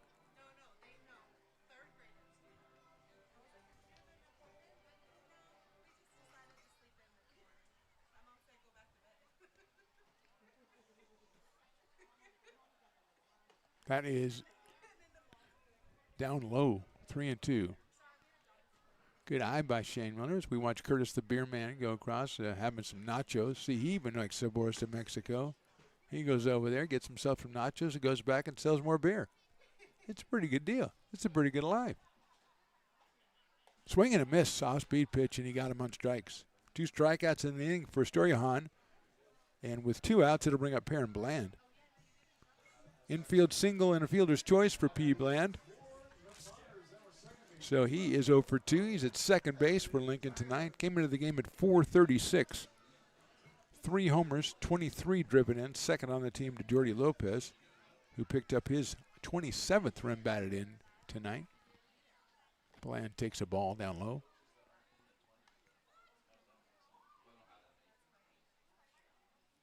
Out of Meridian, Mississippi, we say hello to all our people out in Meridian, Mayor Bland, Mrs. Bland, and all the other 30,000 residents or so. 2-0 on P.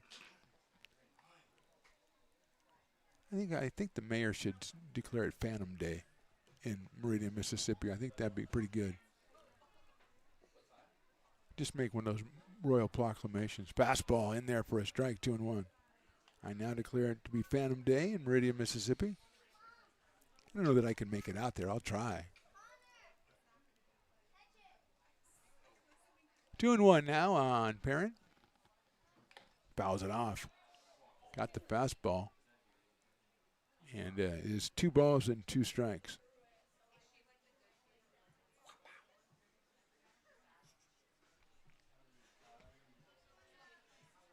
Two and two.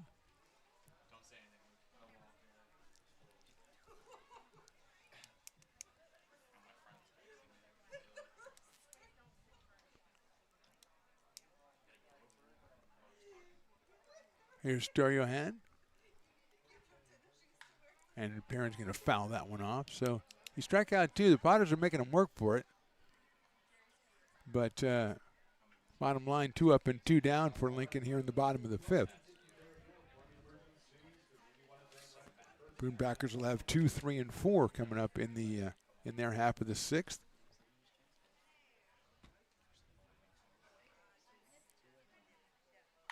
Right up the middle, base hit, P. Bland. Solid single for the Potters' second baseman, his second hit of the night. The Potters' 7th hit of the game. And here is Brady Dobson. Brady has walked and hit a ground ball to shortstop. He was the first batter. Well, he was the first batter in the 4th inning, which is when Storjahan came on. Gutierrez started, went 3 innings, gave up 4 hits, a run, a walk, and 2 strikeouts for the left-hander out of San Jose State. Playing with a good lead, and he's off. Pitches outside, the throw to second is just, he caught him at second base. I didn't think he got there in time, but Prather with a perfect throw and the tag applied, and that's the 3rd out of the inning. We'll go to the 6th. Potters on top, 2-1.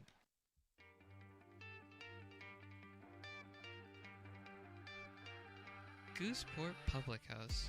We have sports on 10 big screen TVs, 23 beer taps with classics and crafts, a full bar with creative craft mixed drinks, live music, and most importantly, great fresh food. In downtown Roseville off Vernon Street, only 15 minutes from the ballpark. See ya at Gooseport.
Top of inning number 6, Drew Brown back out on the mound for the Potters. He'll face Rex Watson, Hideki Prather, and J.C. Osario-Agard here at 2, 3, and 4. And that one's popped up left side out of play by Watson, who is grounded to first and singled.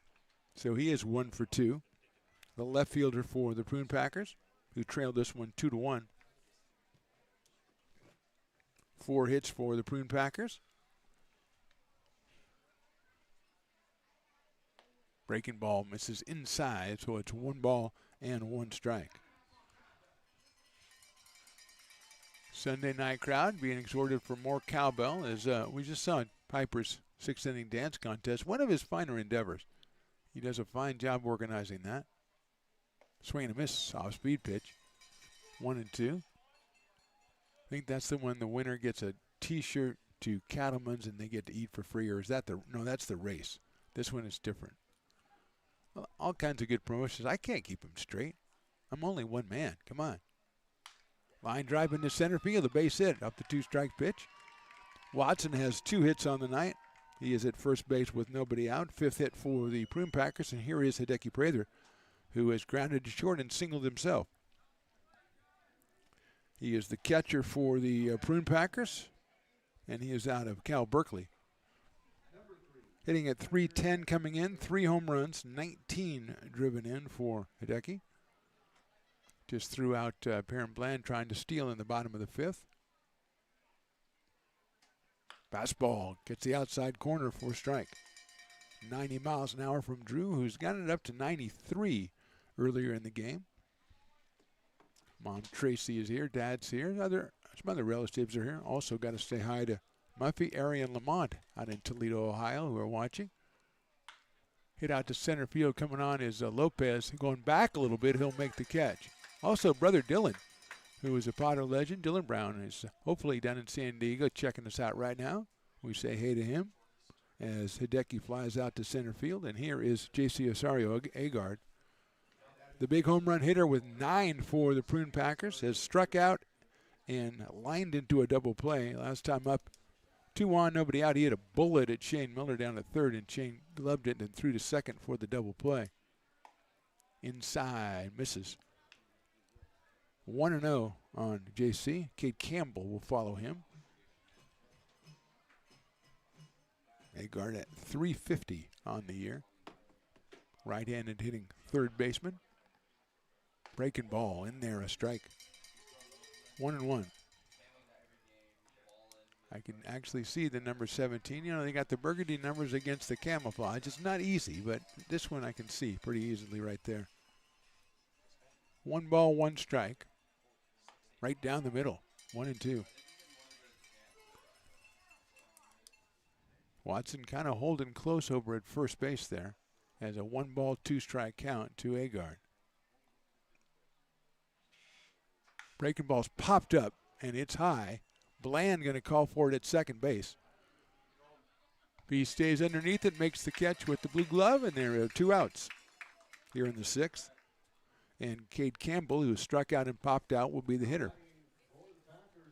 So if there's a pinch hitter, we can't really tell because we tell by numbers, and there's no way to tell what number they are. Unless we get the binoculars out, the Stones Broadcasting Network binoculars that we paid top dollar for. There goes the runner, and he is throw to second base, and it is right there. Kyle Pedersen, man, what a throw.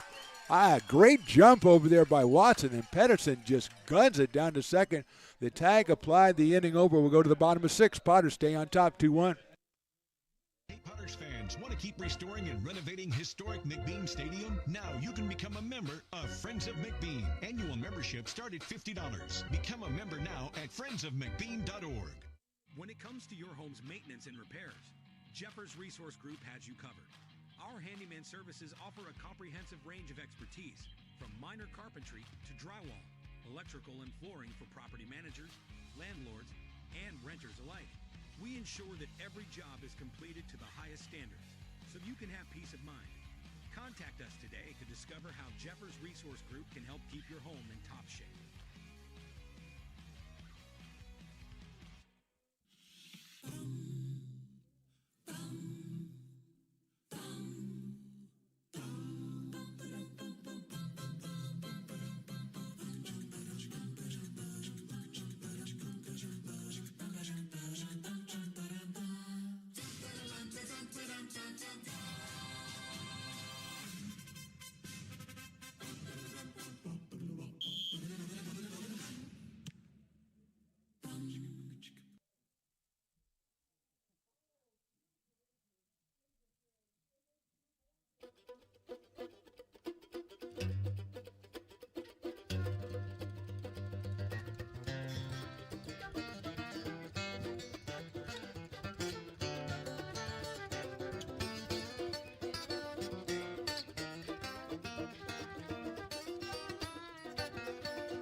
You are Laborers Rising.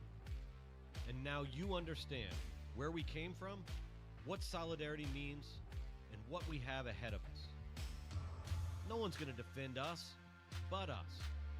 No one's going to help construction workers except us.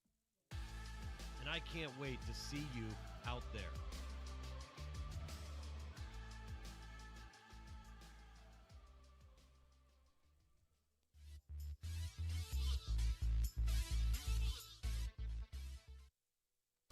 Aiden Russell on the mound for the Prune Packers here in the bottom of the 6th inning. San Diego State University is his school of choice. Brady Dobson is the hitter. Still a little bit rattled.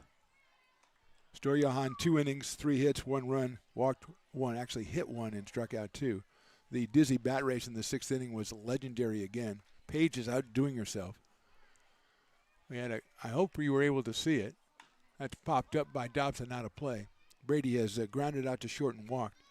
We had a participant go into the fence, which is like next level, and then when he left the fence, he took a step and then hit the ground. So I had to take Paige out of the intern rankings and put her over in the legendary category where Statwalker resides, and Elena. And she's on top of that category. Fastball high and outside, 91 from Russell.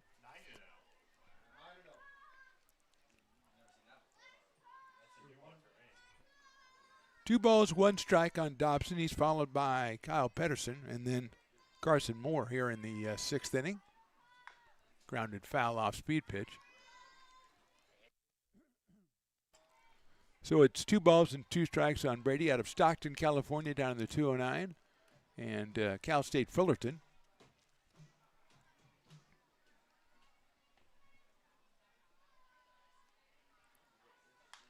Fouls it away. Potter bullpen is got a little bit of activity. It looks like Dylan Schmidt, one of the guys out there throwing, the Submariner. I believe out of San Marcos, Cal State San Marcos. Yeah. So still 2-2 on Brady Dobson, and needless to say, the Potters would love to throw some insurance runs up on the board here in the 6th inning. Playing a team like the Prune Packers, 5 runs isn't enough, much less 1. Misses outside with that breaking ball, 3-2. Dobson gave up on it early, as did I, and it almost came back to bite us. But it's 3 balls and 2 strikes.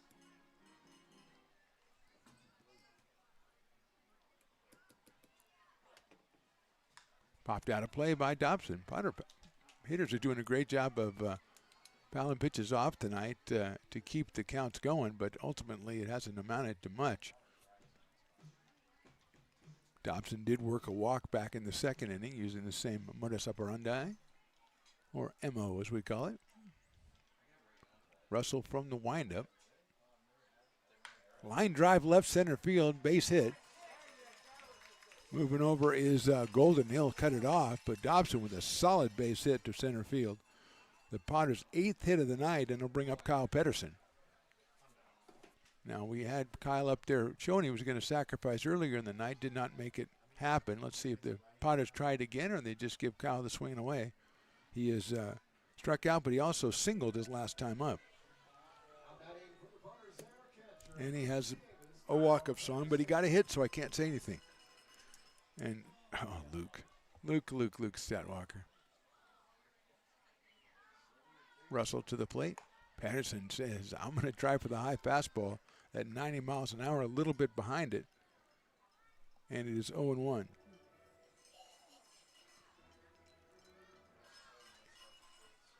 No balls, 1 strike. Dobson a short lead at first base.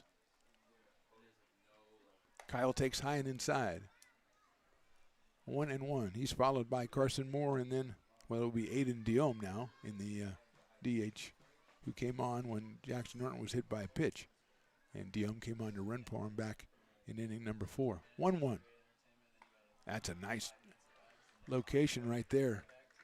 Right on the inside corner, just above the knees. 1-2. Tough pitch right there from Russell.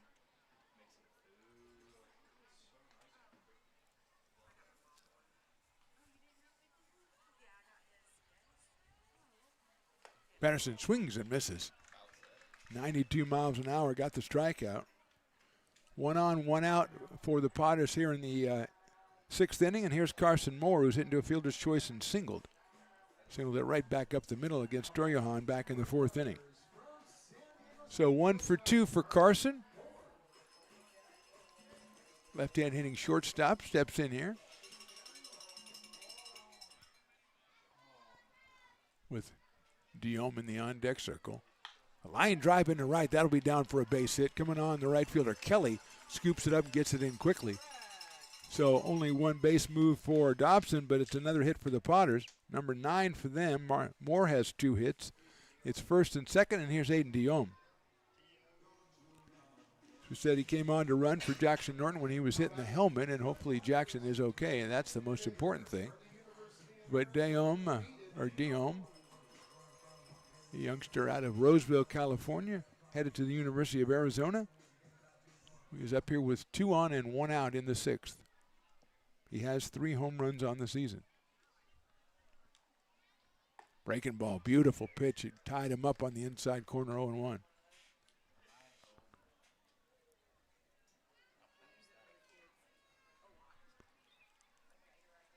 Dobson with the lead at second base. 0-1 pitch. Diome swings and misses it, basically the same pitch. And the location ended up a little bit too low, but looked nice. And 0-2 quickly on Aiden.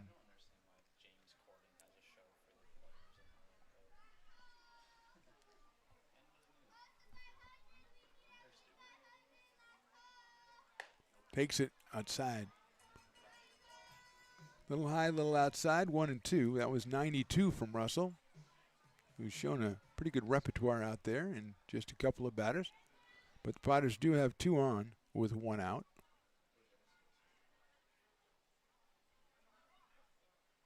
Swing and a miss. There's that breaking ball in the inside corner again. And it got Diome for the second out. So 2 strikeouts, 2 singles on the inning, and it'll bring up Jordy Lopez. He singled, then he lined out to Mansbury at short, then he hit into a fielder's choice RBI with the bases loaded back in the 4th, but Mansbury with a brilliant play in the hole to rob him of a base hit and turn it into a force play and save at least 1 run. And the Potters ended up just scoring the 1 in the inning. So here's Lopez, 5:07 coming in. That's down low in the dirt, blocked by Prather. So Mansbury kind of was shading over towards second base, but Lopez has hit it in the hole a couple of times tonight. But they're using Mansbury to keep the runner close at second. Dobson, now he'll move back and they'll bring the second baseman in to keep him close. Jordy fouls it off over to our left. Out of Elk Grove, California, headed to Cal State Fullerton, Jordy Lopez. He does have 3 home runs, leads the team with 27 runs batted in the summer of 26. Carson Moore is over at first. Jordy check swing, did he go around? I think he did, and the umpire agrees. 1-2.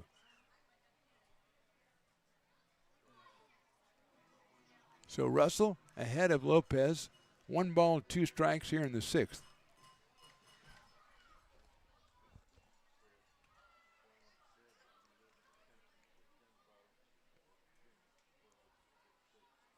That fastball misses outside at 92. 2-2.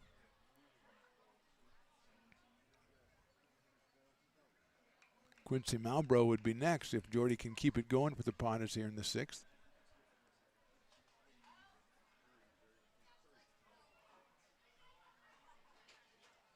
Breaking ball settles in, strike 3. So 3 strikeouts in the inning for Russell. Potters get 2 on, don't score. We go to the 7th. They're on top, 2-1. American River College is a top-tier community college sports program that provides student athletes with the opportunity to thrive both athletically and academically. ARC Athletics is currently ranked 5th in the state and 2nd in Northern California. With over 19 sports programs, our athletes compete with the region's best athletes. Our diverse and dedicated coaching staff helps athletes develop the skills necessary to compete at the next level. Start your community college athletics journey with us. American River College, Sacramento's best athletic program. Go Beavers.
Top of inning number 7, Potters 2, Packers 1. New pitchers Alex Krasno. For the Potters, the right-hander comes on to face Cade Campbell, Dane Morrow, and Zane Kelly. Great outing for Drew Brown. 6 innings, 5 hits, 1 run. He struck out 4 and walked 1. As Krasno, the right-hander, delivers outside. So to all the family watching in Ohio, to Brother Dylan down in San Diego, to Dad who's going to be watching this tomorrow on the treadmill because he's here tonight. Well done by Drew Brown. Oh, and Mom Tracy, of course. 1-0. That's 2-0. Campbell has popped out to first and struck out, so Cade is 0 for 2 in this one. He was at the plate when Watson was thrown out trying to steal to end the top of the 6th.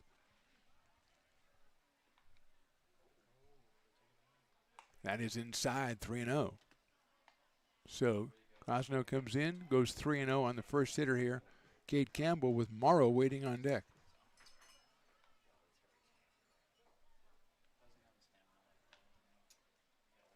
That one is right down the pipe. 3 balls and 1 strike. Starting the top of the 7th inning here from McBean Stadium. Mark the Phantom Low along with Evan the engineer. Luke Statwalker helping out. Of course, Willie Preston at the PA doing the greatest job in the world.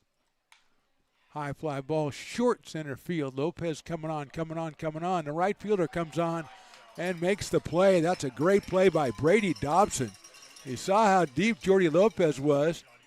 Bland wasn't going to be able to get out there, and Dobson flashes in front of it and makes a fine running catch for the first out. So a 3-0 count turns into an out, and that'll bring up Dane Morrow. Out of Michigan, he is in the DH tonight. He has got a single and he's had a strikeout. So he's 1 for 2. He's the dueling dogs batter, and this is the 7th inning, the last inning you can buy the beers here. Morrow swings and misses. Krasno at 92 with the first strike in that battle. Zane Kelly, the right fielder, would be next, or will be next, is Jordan Georgeson from Gold Country Media, award-winning journalist, photojournalist, is walking around. He was here to take the Potters team picture today. Check swing, and it's strike 2. A curious choice, but I guess it's reasonable rates and everything. You know how that is. And he's close. He doesn't live too far away, so, 0-2 on Dane. 290 on the season with a home run. Check swing, it's down low. 1-2.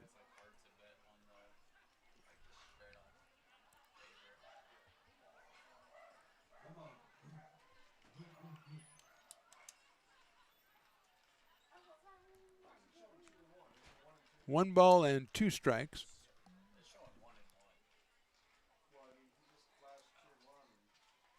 Swing and a miss. Going to have to throw it down to first base, I guess. Somebody might want to. And they got the strikeout. So Morrow strikes out, half price on the Dueling Dogs. 2 outs in the inning, and that will bring up Zane Kelly. Krosno's first strikeout. That is the 5th strikeout for the Potters pitchers today. And here is Zane Kelly. Fielder's choice and a walk for Kelly. He scored the only run for the Prune Packers back in the 5th inning.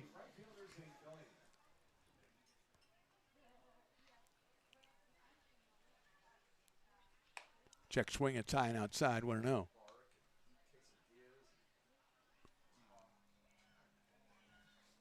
Willie Preston does the best job in the world at the PA, but he's complaining about his quesadillas now. What's wrong with you, Willie? They were just too good for you? Outside corner for a strike, 1-1. Yeah, sometimes your life is just tough. You got two full quesadillas. You got people giving you food all the time. It's a tough life. It's a hard luck life, my friend. Look out, inside, 2-1. Kelly hitting at .333 for the Prune Packers with 4 home runs and 20 runs driven in. Oh my gosh. No. England almost scored from halfway. 2-1. High fly ball, center field. Lopez giving ground, but he's got a beat on it. Comes in now.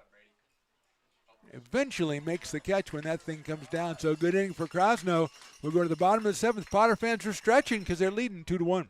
American River College is a top-tier community college sports program that provides student athletes with the opportunity to thrive both athletically and academically. ARC Athletics is currently ranked 5th in the state and 2nd in Northern California. With over 19 sports programs, our athletes compete with the region's best athletes. Our diverse and dedicated coaching staff helps athletes develop the skills necessary to compete at the next level. Start your community college athletics journey with us. American River College, Sacramento's best athletic program. Go Beavers.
Bottom of inning number 7, Quincy Malbrough will be the first hitter, followed by Ty McGraw and Shane Miller. The new pitcher is Simon Lemke out of San Diego State University. He is on as Russell went 1 inning, gave up 2 hits, struck out 3, didn't allow a run. And here is Simon Lemke, the 4th pitcher. Gutierrez started, then Sturgeon and Russell, and now Lemke. Breaking pitch in there for a strike. 0-1. And the 50-50 winner has just donated it all back to the organization. What a fine fellow. Jacob, way to go, Jacob. Hero of the day, player of the game, Jacob. That's hit out to center field. Going back is Golden. He's got room, and he'll make the catch on Quincy Malbrough's fly ball. So with one out, Ty McGraw is the hitter. Ground out to fly out and a strikeout for Ty in this one. His mom is sitting below us on the best seats in the house, thanks to R.C. Willie. Ty McGraw, 0 for 3.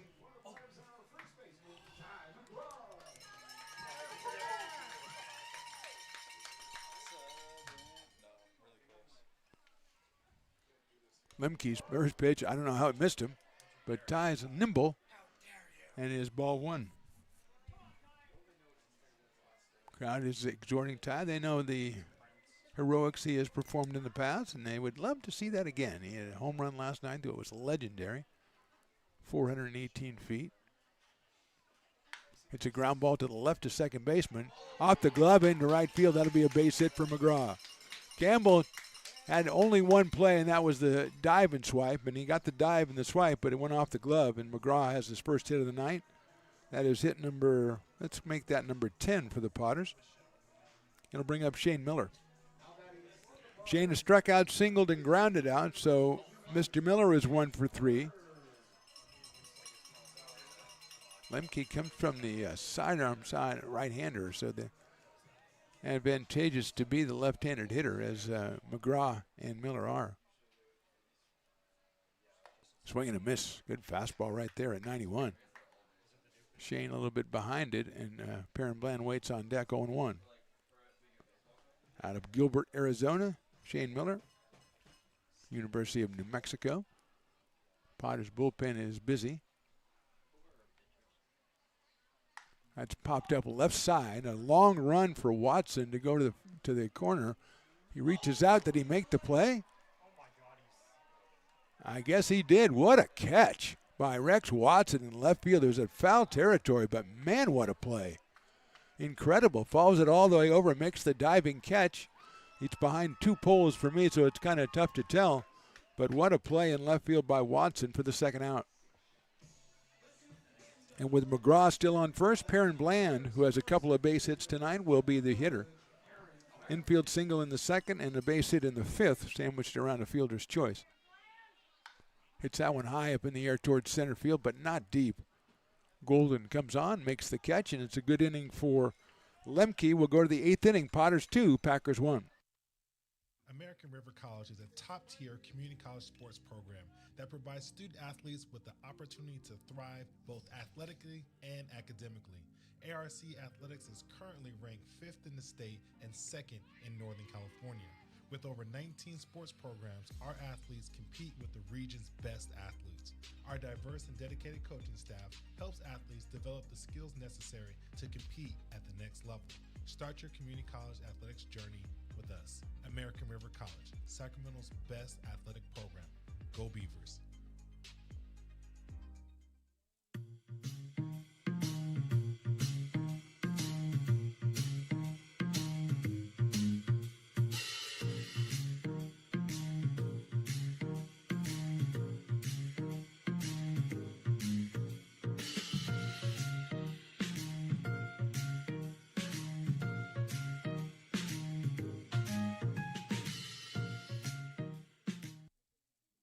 Hey, baseball fans, you may have noticed our scoreboard goes out from time to time. You can help us get a new one. Give $20 and get a chance at winning 2 tickets to some of the region's biggest events, like the Outlaw Festival with Willie Nelson, Bob Dylan, and John Mellencamp, a Sacramento Kings game, or Ringling Brothers Circus. All proceeds benefit the Big Swing Capital Campaign. You can buy now at friendsofmcbean.org.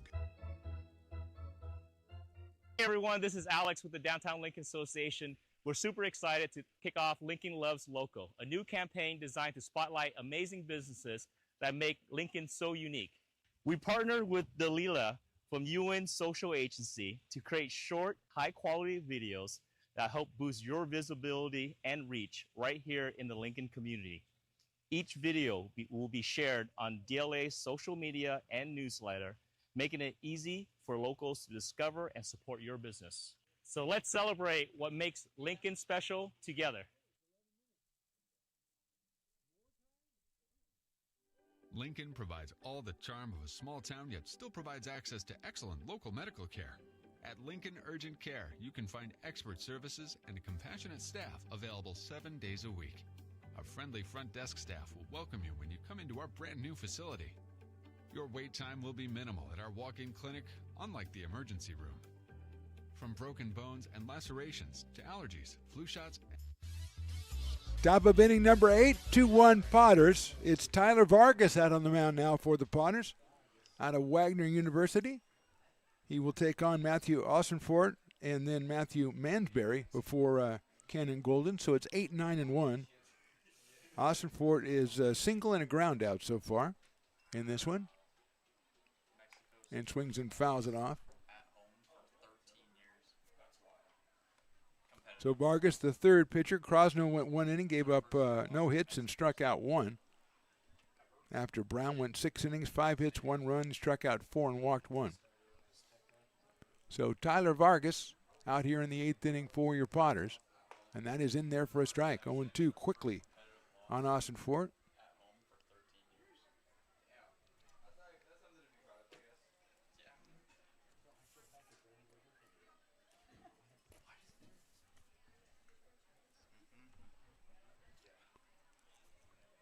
Oh, and 2 now. Rolls it over to second base. Perrin Bland pays the big hop. Over to first for the out. 1 out here in the 8th, and Matthew Mansberry. He has grounded to short and hit into a fielder's choice, which resulted in an RBI, the only run of the game for the Prune Packers back in the 5th. He's also played some spectacular defense out at shortstop. The young man who's headed to Michigan steps in here with 1 out and nobody on in the 8th inning.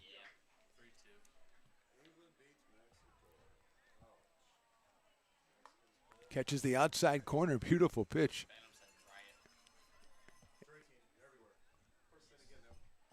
Oh, and 1. Cannon Golden, the leadoff hitter on deck.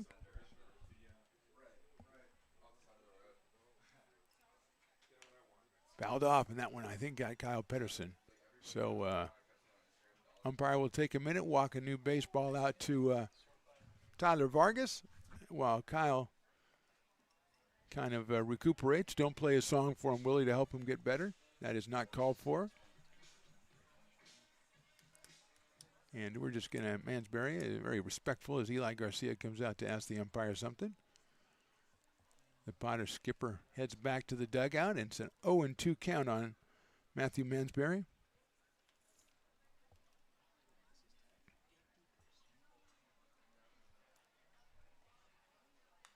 Check swing, and it's fouled back to the screen. Taffy sitting in her assigned seat down there. Just mellow as can be.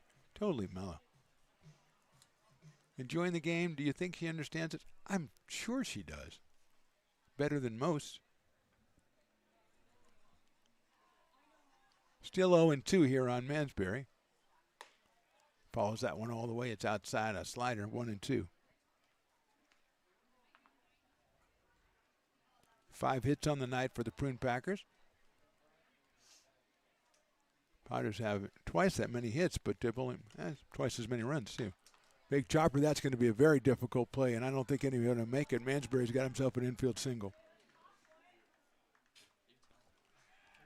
Just nothing anybody can do on that one. Is it coming in was Miller from third, and Vargas was trying on the mound to go after it, but just perfectly placed. And Mansberry's got his first hit, 6th hit for the Prune Packers. More importantly, the potential tying run at first with 1 out, and Cannon Golden, who struck out twice and lined out to shortstop, will be the hitter. Out of Ole Miss, Cannon Golden. First pitch is low and outside, 1-0. See if Mansberry is a threat to go. Kyle Pedersen threw out the last guy who tried to steal. That was Watson back in the 6th.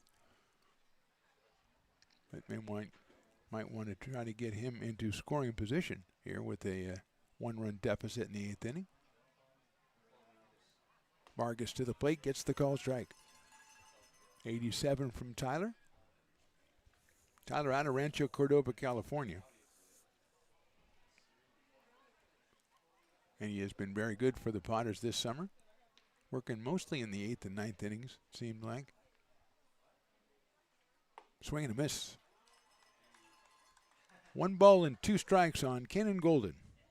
Golden at .370 on the season, just 2 runs batted in. No home runs so far. He's out in center field for Healdsburg.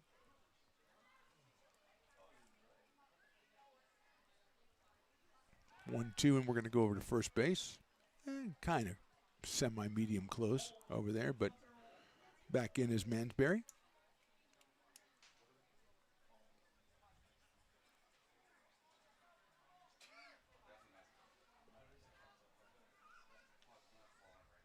One, two coming up.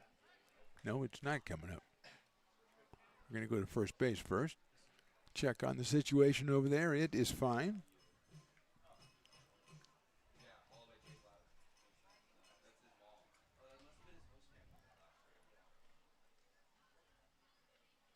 Chopper down to first, but that's a foul ball. McGraw gloves it and returns it to the point of origin. Prune Packers have a little activity in their bullpen, but just kind of soft tossing out there. They have used 4 pitchers on the night. Potters Vargas is the third. Brown went 6 innings, then Crosno an inning, and now Tyler Vargas.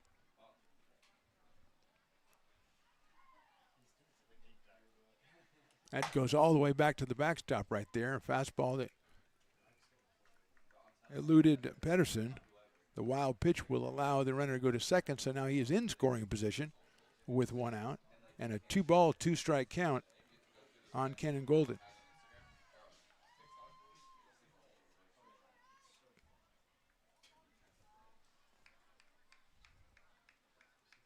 Shadows over the field now, so nothing impeding the left fielder, third baseman, shortstop. As shortstop Carson Moore is close. That one is inside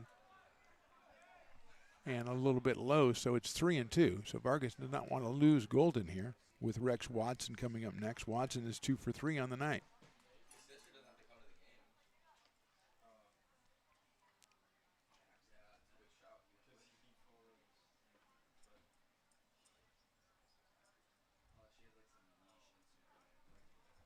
Three and two coming up. Sharply head out to shortstop. Moore moves over to his left. He's going to have to hurry. Gets him at first base for the out. Moving to third, though, is Mansberry, so he's there with 2 outs. Golden made that a very close play over at first base. And Rex Watson, who was grounded out and then singled twice, will be the hitter. With the tying run, 90 feet away for the Prune Packers. Dickie Prather in the on-deck circle, but it's all about Rex Watson out of Coastal Carolina. Didn't have any stats, so I'm assuming this is one of Rex's first appearances here for the Prune Packers, or else they just didn't want to let me know what's going on, which is pretty popular too. That went a little bit too high. 1 ball and no strikes. A ground out, an infield single, a wild pitch, and now an infield out has put Mansberry over at third base with 2 outs. Watson playing out in left field for the Prune Packers. We'll hit that one up in the air. Out of play to our right. And Evan thinks it's right at his car. And sometimes you just know. Even though there's a whole parking lot, sometimes you just know that it's your car it's headed for. 1 ball and 1 strike on Rex. Potters scored their runs, single runs in the 3rd and 4th. Packers scored theirs in the 5th, and we are in the top of the 8th inning here from McBean.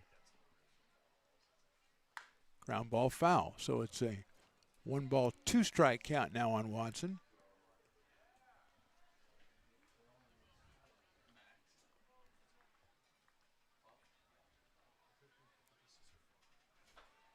Potters outfield straightaway and deep for Watson, especially Dobson out and right. Straightaway in center is Jordy Lopez. That's in the dirt. Nice block by Pedersen, keeping that runner at third base. 2-2 now.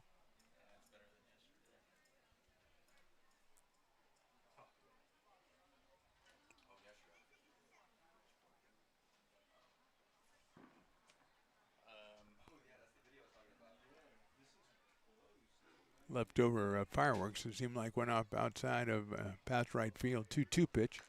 Chop foul at the plate. We'll do it again at 2-2. Says, nah, that one, I don't like that ball. Let's get a new one in there we can all see. I approve that move.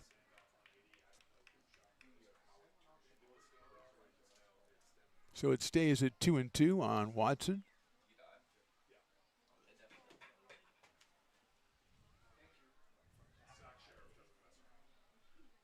Tyler Vargas. Kyle Pedersen, the battery for your Lincoln Potters. It's the 2-2 pitch coming up. Down in the dirt. Gets a little bit away from Pedersen, but he runs it down. So it's 3-2 now on Watson.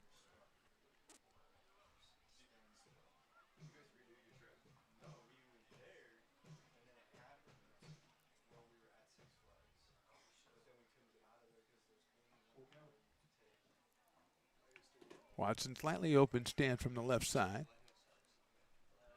Mansberry comes down the line at third. 3-2 coming up. Inside, I think that hit him. It's a good thing for the Potters it did, because it would have gotten away and allowed Mansberry to go ahead and come in to score. So trying to come inside, and Watson gets the is hit by the pitch, and now Hideki Prather will be the hitter. He is grounded out, singled and fly deep to center field. Here comes Kajowski out to talk to Tyler Vargas. Also talk to the infield and see how they're going to handle it if Rex Watson suddenly takes off from first base. And Evan, the engineer, who's the best ever at zooming you into meetings. If you can read lips, you'll know what's going to happen every single time as they talk it over out there. Our situation is first and third, 2 outs here in the top of the 8th inning. Potters 2, Packers 1. Hideki Prather, 3 home runs and 19 batted in on the season. The catcher is out of Cal Berkeley, and he's hitting .310 coming in, and it's 1 for 3 today. So right on that mark. Well, maybe lifted it up a little bit. Tyler Vargas, the third pitcher for the Potters. Gave up just the infield single to Mansberry. But then the wild pitch, infield out, moved Matthew over to third base. And now the hit batter is Watson. Give him credit for good at bat. He was down 1-2 and worked it all the way to 3-2, eventually being hit by the pitch.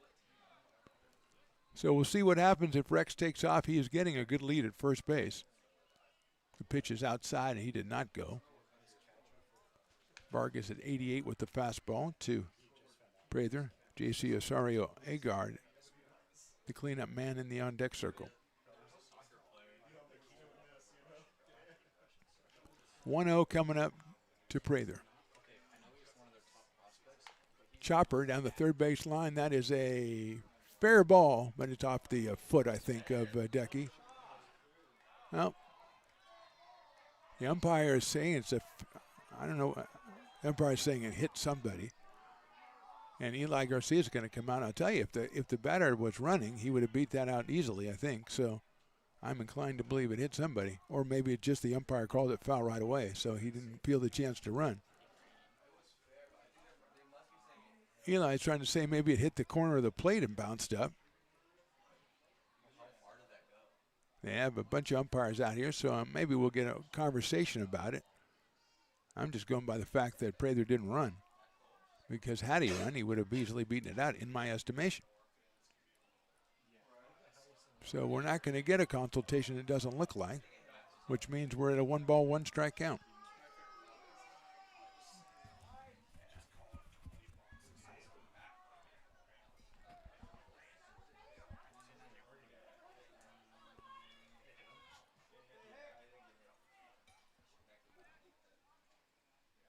Line drive, center field, base hit, and that ties the game. Watson rounds second. He'll stay there. Prather delivers the RBI single. Mansberry scores the tying run, and we're all locked at 2 here in the 8th inning. And now J.C. Osario Agard is the hitter with runners at first and second. So Agard has struck out. He's lined into a double play and popped out to second. So he is 0 for 3, hitting .350 coming in with 9 home runs. So Potter's 1 strike away, or 1 out away from getting out of it, and Prather delivers the single. Sorry, Agard fouls that one back to the screen. 0-1 on the Prune Packers third baseman out of San Jose State University.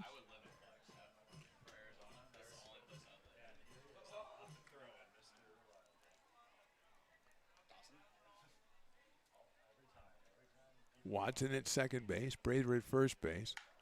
Line drive off the off-speed pitch out in the parking lot to our right, so it's quickly 0-2 on Agard with Cade Campbell to follow.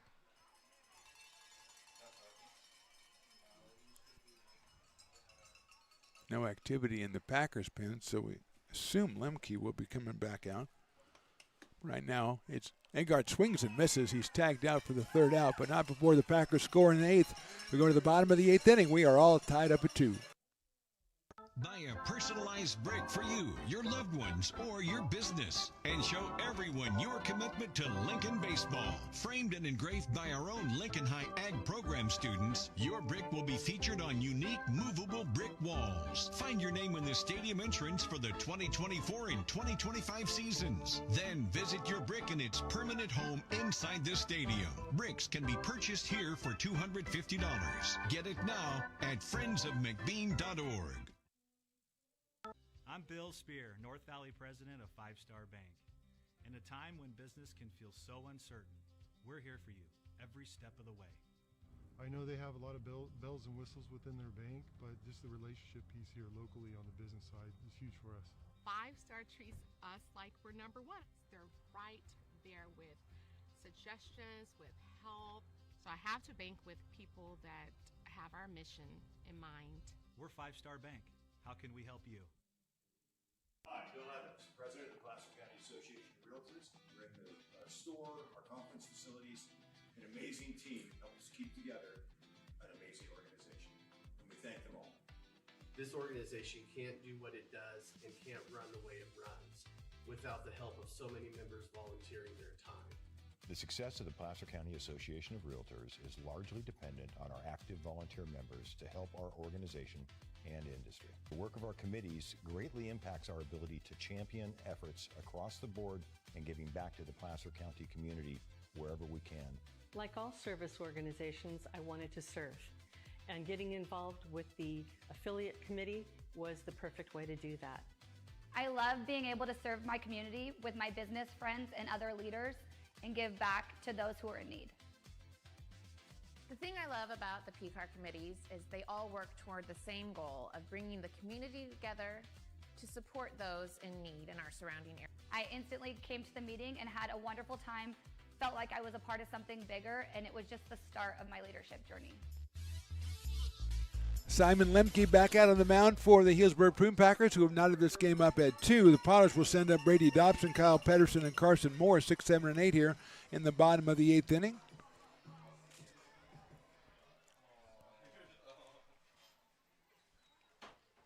Dobson takes a breaking ball in there for a strike. He has singled, walked, and grounded out. Packers got an infield single that went about 35 feet, then a wild pitch, an infield out, and then a solid single from Prather to tie it up. Dobson swings and misses at an 88-mile-an-hour fastball, so it's quickly 0-2 on Brady. Comes in at 3:18 for the Potters.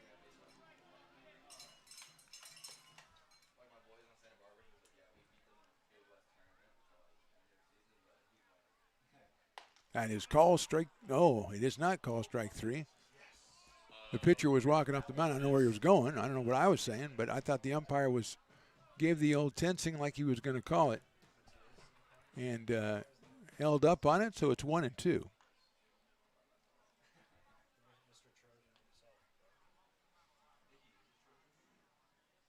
Dobson chops it foul down the first base line.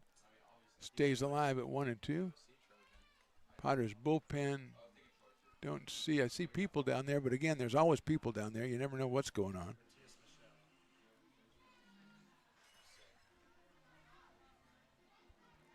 Matthias Michel, we are being told, was warming up down there to come in. Dobson takes it high and outside. So Brady works the count to 2-2. One of the best on the team at working a count and getting a base on balls as he did back in the second inning. Lemke, the fourth pitcher for the Prune Packers. Gave up one hit in the 7th. Right back up the middle, off the glove of the pitcher. Doesn't find it, picks it up, throws to first for the out. And here comes Kyle Pedersen. Although it pains me to say it, here he comes. He has struck out twice and singled and scored, so 1 for 3 for Kyle. Has a home run on the summer back a couple days ago up in Healdsburg. Hit a 2-run blast. Potters were down 4-0. Tied that game eventually on a Lopez homer in the 9th. Eventually lost 6-5 in 10. Pedersen takes a strike. 89 from Lemke, as the old 3-quarter delivery is kind of deceiving. Carson Moore is next, and then Aiden Diome for the Potters. Breaking ball, did he go around? No, he did not, according to the first base umpire. 1-1. Outfield straightaway, medium deep for Pedersen. We are in the bottom of inning number 8. Watson, Golden, and Kelly in the outfield. Agard, Mansberry, Campbell, and Ostenport in the infield. That's popped up. Short center field. Center fielder coming on to call it, but it's Mansberry getting out of the way. The left fielder will make the play. That is Watson. So it ends up being an F7 in that situation, which I didn't think would be the case when the ball was first hit. And here's Carson Moore, who has a couple of singles and a fielder's choice today. Carson is 2 for 3. Coming up here with 2 outs in the 8th, and this game tied at 2. If they can win this one, the Potters can cut the lead to 2 games in the conference. And a loss obviously would pump that up to 4. Humboldt also up near the top. They are a half game behind the Prune Packers.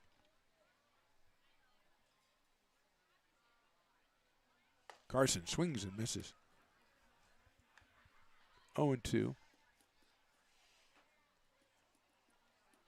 2 outs here in the 8th. Aiden Diome, who came on for Jackson Norton in the DH spot back in the 4th. He's on deck if Carson can start something. And he went around, strike 3. So Lemke, 1, 2, 3 is the Potters here in the 8th. We'll go to the 9th, all tied at 2. Hey, Potters fans, want to keep restoring and renovating historic McBean Stadium? Now you can become a member of Friends of McBean. Annual membership start at $50. Become a member now at friendsofmcbean.org. When it comes to your home's maintenance and repairs, Jeffers Resource Group has you covered.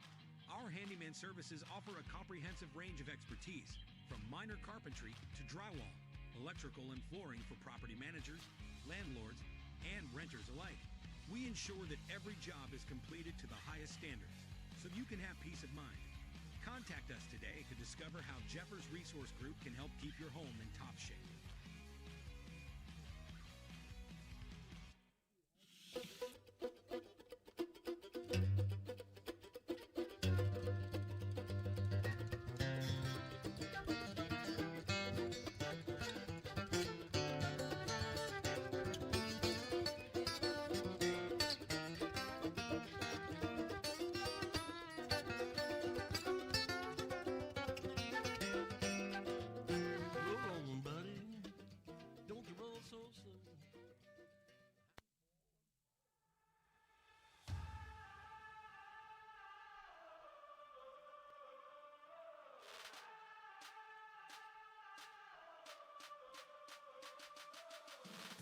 You are Laborers Rising. And now you understand where we came from, what solidarity means, and what we have ahead of us. No one's going to defend us but us. No one's going to help construction workers except us. And I can't wait to see you out there.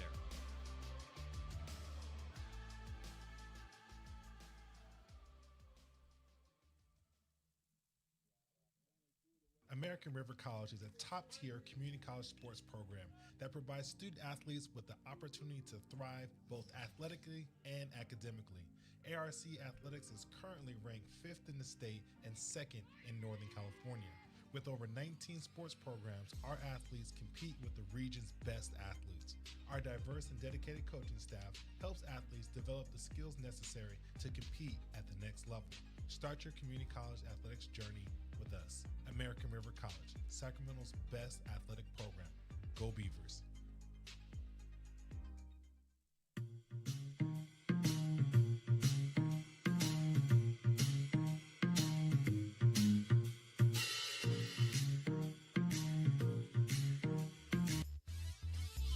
Ninth inning, Matthias Michel is the new pitcher for the Potters. He will face Cade Campbell, Dane Morrow, and Zane Kelly here in the ninth inning for Healdsburg, as we're all tied at 2 at McBean Stadium here. Hit into the hole into left field, a base hit. So first pitch, Campbell gets his first hit. He had been 0 for 3. 8th hit of the game for the Prune Packers, and that'll bring up Dane Morrow. Morrow struck out twice and singled. And let's see how the Prune Packers want to play it as Miller comes in at third base in a tie ball game here in the top of the ninth.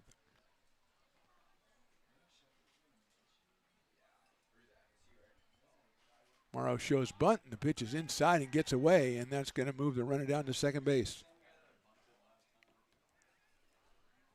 So the wild pitch does what the sacrifice was going to do, and now Morrow is free to swing away with a runner at second and nobody out here.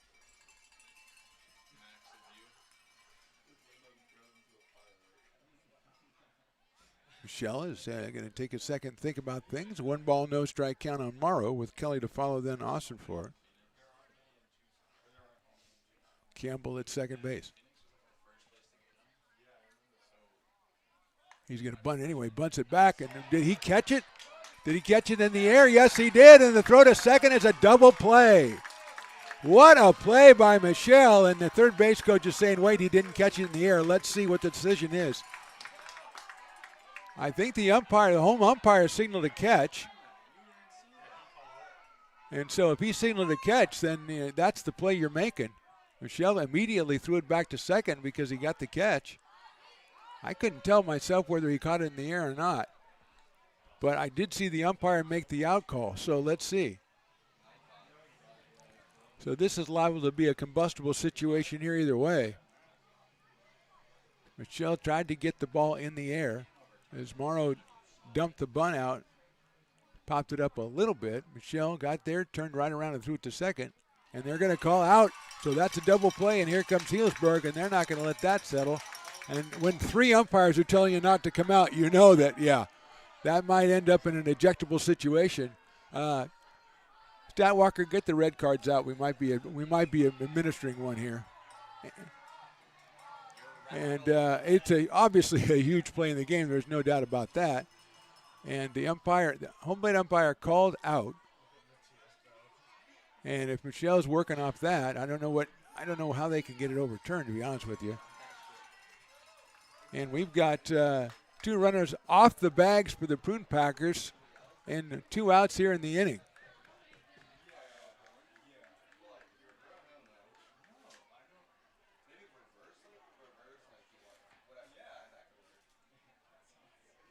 So 2 outs, and here's Zane Kelly. Fielder's choice, a fly to center and a walk for Kelly. He has scored a run. That was back in the 5th inning. Left-handed hitter, has home run power with 4 on the season.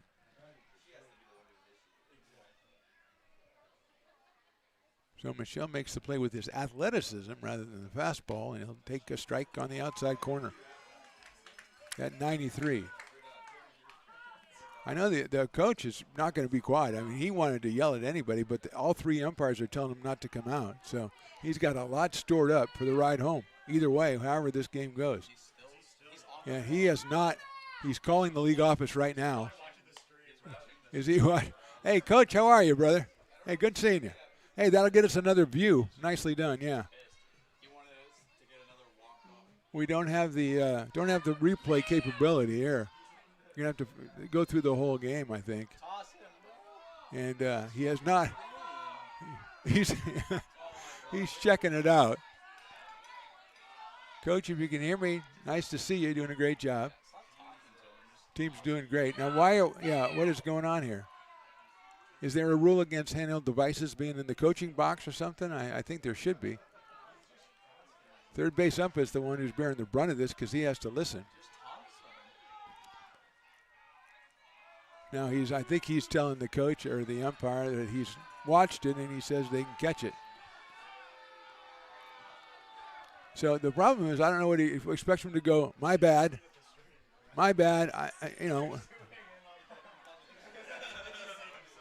zooming in, I'm watching you. I like that. It's one of those weird things where you're looking in the mirror on TV, yeah. Oh, Spencer's yelling. 1 ball and 1 strike.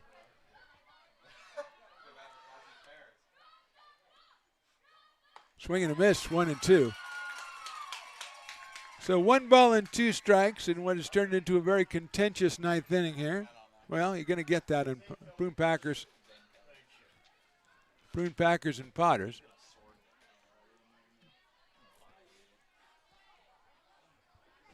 Here's the 1-2. Swing and a miss, strike 3.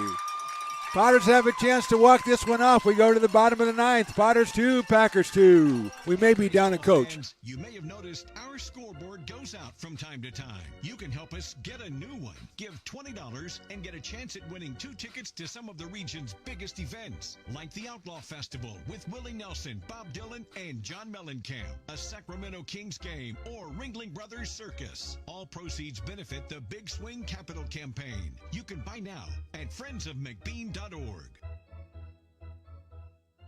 Hey everyone, this is Alex with the Downtown Lincoln Association. We're super excited to kick off Lincoln Loves Local, a new campaign designed to spotlight amazing businesses that make Lincoln so unique. We partnered with Dalila from UN Social Agency to create short, high-quality videos that help boost your visibility and reach right here in the Lincoln community. Each video will be shared on DLA's social media and newsletter, making it easy for locals to discover and support your business. So let's celebrate what makes Lincoln special together. Lincoln provides all the charm of a small town, yet still provides access to excellent local medical care. At Lincoln Urgent Care, you can find expert services and a compassionate staff available 7 days a week. A friendly front desk staff will welcome you when you come into our brand new facility. Your wait time will be minimal at our walk-in clinic, unlike the emergency room. From broken bones and lacerations to allergies, flu shots, and illnesses, we treat a variety of urgent medical conditions. What sets us apart is not just our central location in Lincoln, but the convenience of our extended hours, including weekends.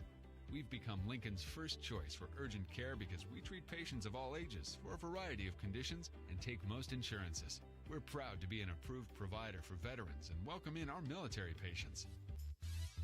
We are in the bottom of the 9th inning from McBean Stadium. Mark the Phantom Low. That is Evan the engineer. Luke Stoutwalker by my side here providing something. Aiden Diome is the hitter. Lemke, the pitcher, delivers a strike. Simon has been really good in the 2 innings he's pitched. He's got 1 hit allowed, and he has struck out 1. And it's 0-1 on Diome, who has struck out his only time at the plate today. Hits it down the third base line. That is a foul ball. Aiden came on for Jackson Norton in the 4th when Jackson was hit in the head by a pitch, hit in the helmet by a pitch. He looked okay, but they got him out of there, and Diome struck out in the 6th, though he is 0 for 1. Swings and misses. Lemke gets his 2nd strikeout, 2nd in a row, and here's the top of the order in Jordy Lopez.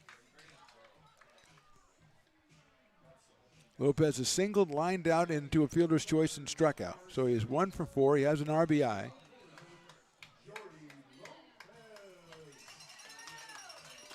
Hitting .507 coming in with 3 homers and 26 batted in. He picked up 27 tonight.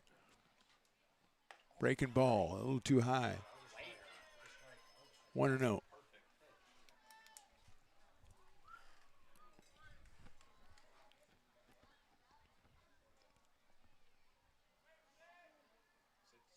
Winnow pitch is popped up. Lemke with that slider coming in from the 3/4 delivery right at the back foot of the left-hand hitting Lopez. Jordy has shown that he has the power. Homered against the Prune Packers in Healdsburg on Thursday.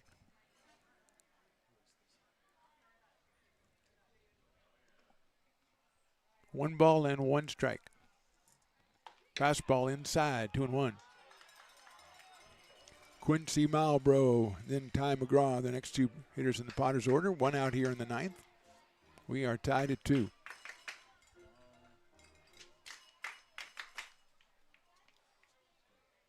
Lopez takes ball 3.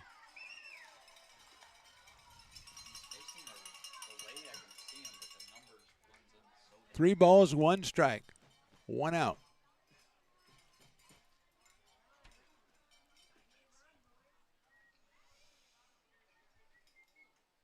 Ball 4. First walk allowed by Lemke. Lopez goes down to first, and Quincy Malbrough is the hitter. He has grounded out, singled, grounded out, and flied to center. I think Brandon Mann, the right-hander, is loosening up for the Prune Packers. Potters, I don't think activity down in the pen, as here's Malbrough.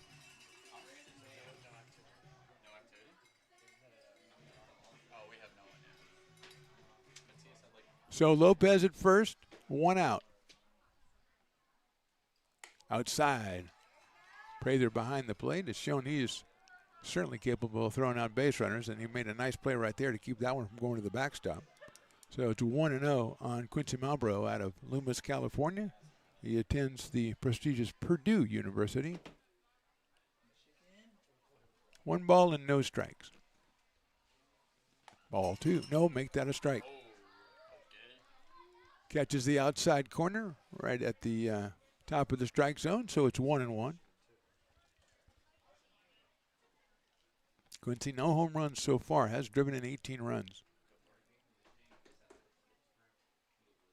Breaking ball, fouls that one off. That's the one. Just a little bit ahead of that one.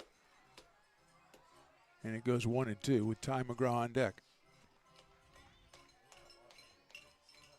And I feel pretty justified in saying if Ty comes up, he'll be going for it.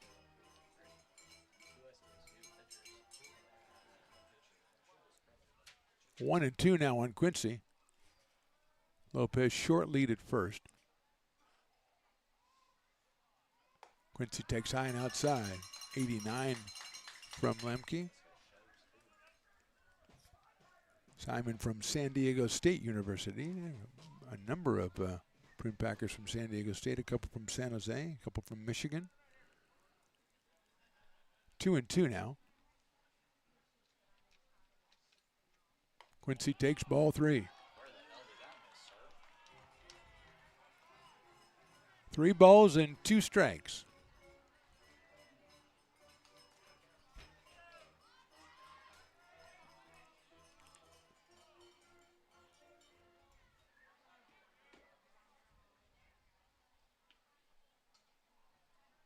See if Lopez is going on the full count pitch.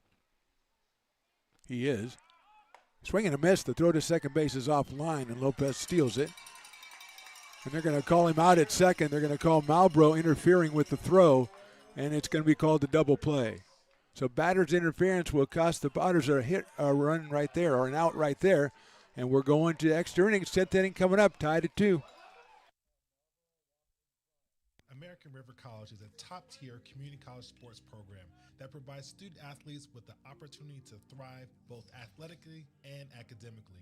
ARC Athletics is currently ranked 5th in the state and 2nd in Northern California. With over 19 sports programs, our athletes compete with the region's best athletes. Our diverse and dedicated coaching staff helps athletes develop the skills necessary to compete at the next level.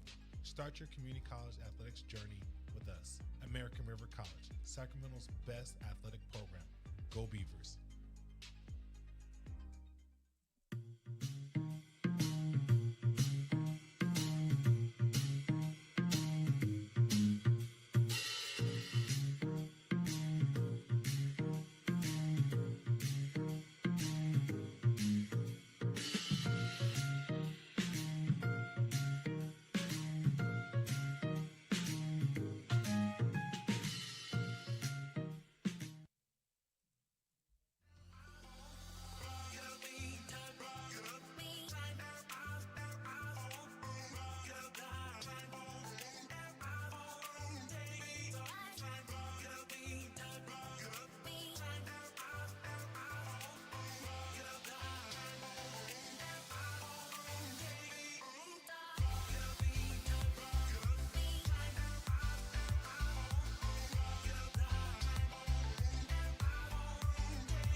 So Matthew Austinport is the hitter for the Prune Packers. Going to second base, Zane Kelly, as we are in the 10th inning. And Matthias Michel still out on the mound for the Potters. Let's see how the Prune Packers are playing it here.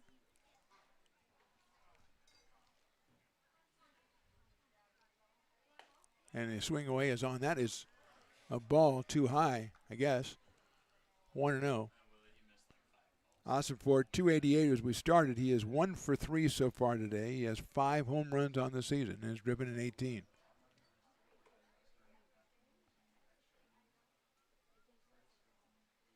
Breaking ball, misses again, 2-0.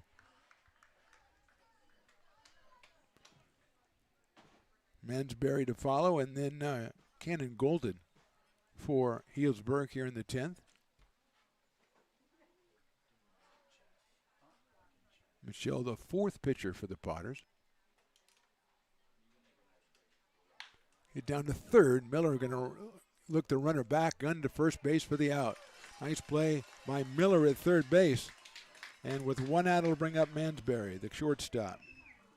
He is grounded out, hit into a fielder's choice that scored a run, and then had an infield single, and he eventually scored the tying run back in the 8th inning. Mansberry headed to the University of Michigan in the fall, up here 1 for 3, and a couple of really good defensive plays as well, hitting .375 coming in tonight. Kelly still out at second base. Outside, Kyle Pedersen behind the plate for the Potters. McGraw at first. Bland at second. Moore at short. And Miller at third. Malbrough, Lopez, and Dobson in the outfield. And Matthias Michel on the hill. Brown, Crosno, and Vargas preceded him. We got time at the plate. It's Kyle Pedersen's going to go out and talk to Michel.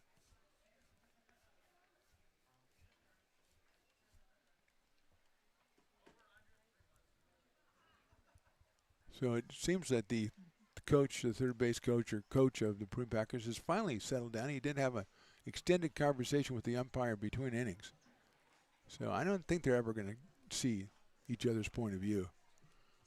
As Pedersen taking his time out there, and now he was just about to be reprimanded. He'll come back behind the plate. And it's a 1-ball, no-strike count on Matthew Mansberry.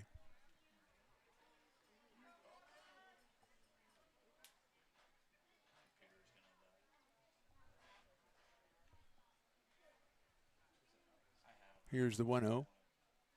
Kelly trying to inch off at second base. He takes off, pitches a strike to throw to third, and he is out at third. Oh, Pedersen. A couple of throwouts, and that, the coach is not likely to be happier right now. Pedersen took the inside strike and gunned it down to third base. And that is the second out of the inning. The pitch, I believe, was called a strike. 1 ball and 1 strike now.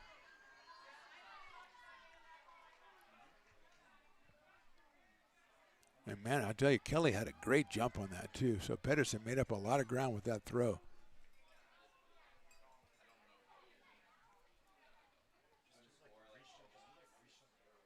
Breaking ball misses. 2-1.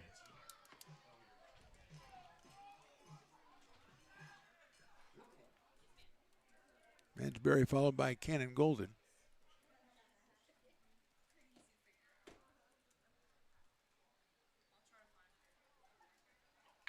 High fly ball right field. Dobson tracking it, going toward the line, reaches up and makes the catch for the third out. Potter's got another chance in the bottom of the 10th. We'll go there, tied at 2.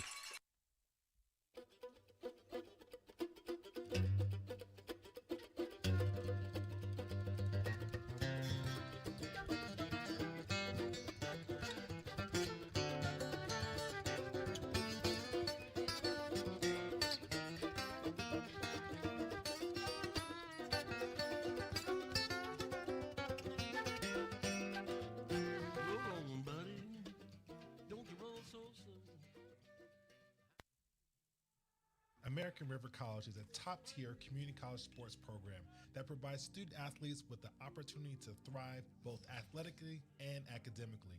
ARC Athletics is currently ranked 5th in the state and 2nd in Northern California. With over 19 sports programs, our athletes compete with the region's best athletes. Our diverse and dedicated coaching staff helps athletes develop the skills necessary to compete at the next level. Start your community college athletics journey with us. American River College, Sacramento's best athletic program. Go Beavers.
Bottom of the 10th inning, Ty McGraw will be our hitter. Quincy Malbrough slated to go out to second base. Madsen's going to go out and pinch run for him. And here's Ty McGraw, who is singled. He is 1 for 4. Brandon Mann out of University of Michigan is the new pitcher, number 31 for the Prune Packers. McGraw takes down low for a ball. 1-0. So Madsen now the runner at second base. McGraw, Miller, and Bland, the next 3 scheduled hitters for the Potters. Breaking ball a little bit too high, 2-0.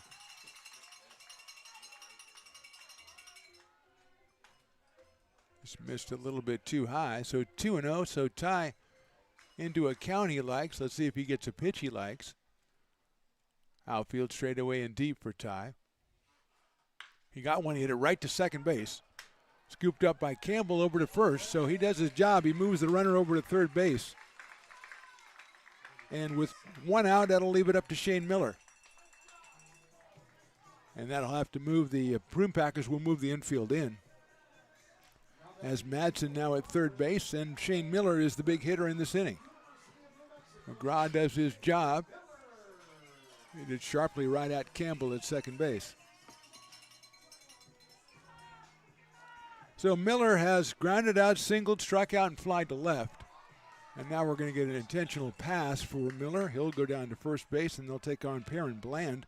Right-hander against right-hander situation. They're looking to that. Plus, they're going to get the double play back in order. They'll move their middle infielders back a little bit, it looked like.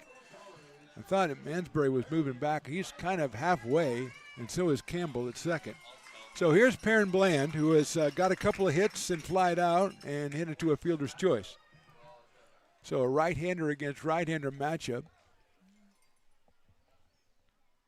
There goes the runner. The pitch is fouled off.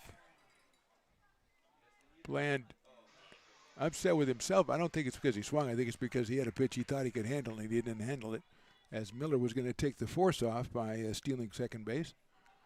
But Bland, in this situation, you get a pitch you like, you got to go after it. You don't want to give away any strikes. So we'll do it again, 0-1. There goes Miller again. The throw will not be made, so he's at second base. And let's see how they're going to play. Now they'll have to move the infield back in, so that does decrease the amount of ground that they can cover. And I think we're going to have a conversation. Everybody wants to talk to Perrin Bland all of a sudden. He's a very popular fellow, very gregarious young man, and he is going to speak with Eli Garcia and the third base coach as well. Brady Dobson on deck. Just 1 out here in the inning.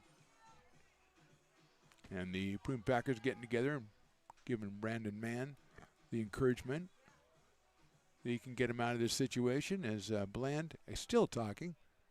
They're thinking they're going to squeeze. Well, Madsen is very, very quick, and they are going to go ahead and walk Perrin Bland as well. So they want to load the bases to give themselves the force everywhere. And with the bases loaded and one out, it brings it up to Brady Dobson. Dobson is walked, grounded out, singled, and grounded back to the pitcher. So the infield's still going to be in, though, it looks like. They're not going to play for the double play, but they're playing for the force at the plate, so that's the decision they make, and it sounds like a pretty good one. Dobson out of Lincoln High down in Stockton, and Cal State Fullerton against Brandon Mann out of the University of Michigan. Right-hander against left-hander. One out here in the 10th. Dobson swings and misses. And the ball is a little bit low and outside. 0-1. Ball kind of tailed away from Brady. Kyle Pedersen scheduled next, but it's about Brady Dobson right now.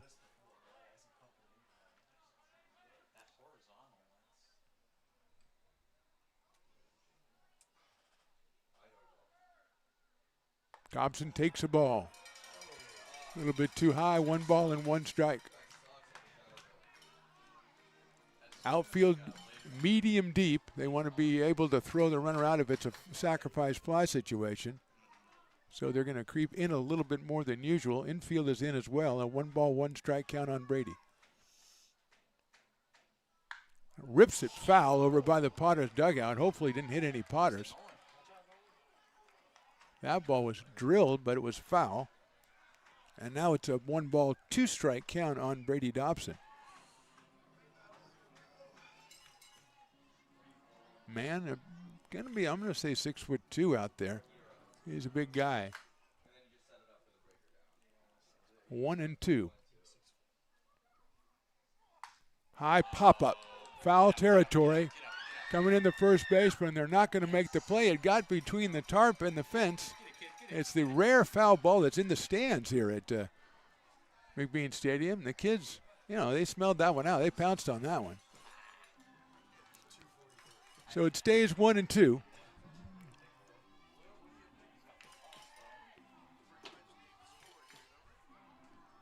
Madsen at third, Miller at second, and it's Bland over at first.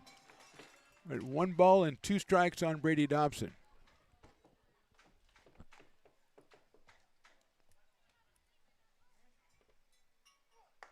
Check to swing, it's outside. Good take by Dobson. 94 from Mann. So Dobson had to make a decision pretty quickly on that one, and he made the right one as it was outside. 2-2 now.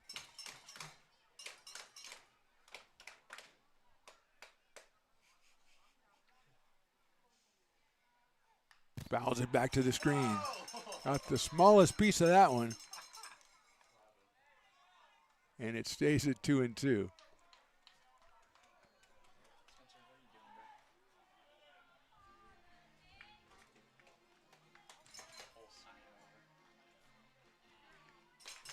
So Mann and Dobson, the key figures here. 1 on the mound, 1 at the plate. 2 balls and 2 strikes. Chopper down to third. They're going to come home.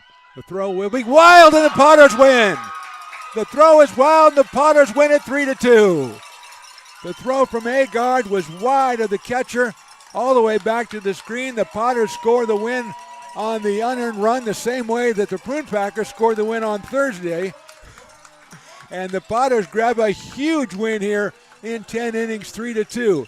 We're going to turn back the clock. Our player of the game, we're going to name our starting pitcher, 6 innings, 5 hits, 1 run. Drew Brown is going to be our player of the game as the Potters walk off with a 3-2 win, improving their record to 8-5 and dropping the Prune Packers down to 10-3. What a weekend of baseball here at McBean Stadium. We are off for a couple of days. Potters are going to Medford to take on the Rogues. We're back here on Friday, 7:05. We take on the West Coast Kings. Our final again, Potters 3 and the Prune Packers 2. It's a 10-inning affair, and the Potters come out with a win. Drew Brown, our player of the game, from Mark the Phantom Low, from my buddy over there, Evan the engineer, even for Luke Stoutwalker. We say thanks for watching. We'll talk to you next time.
to keep them separated.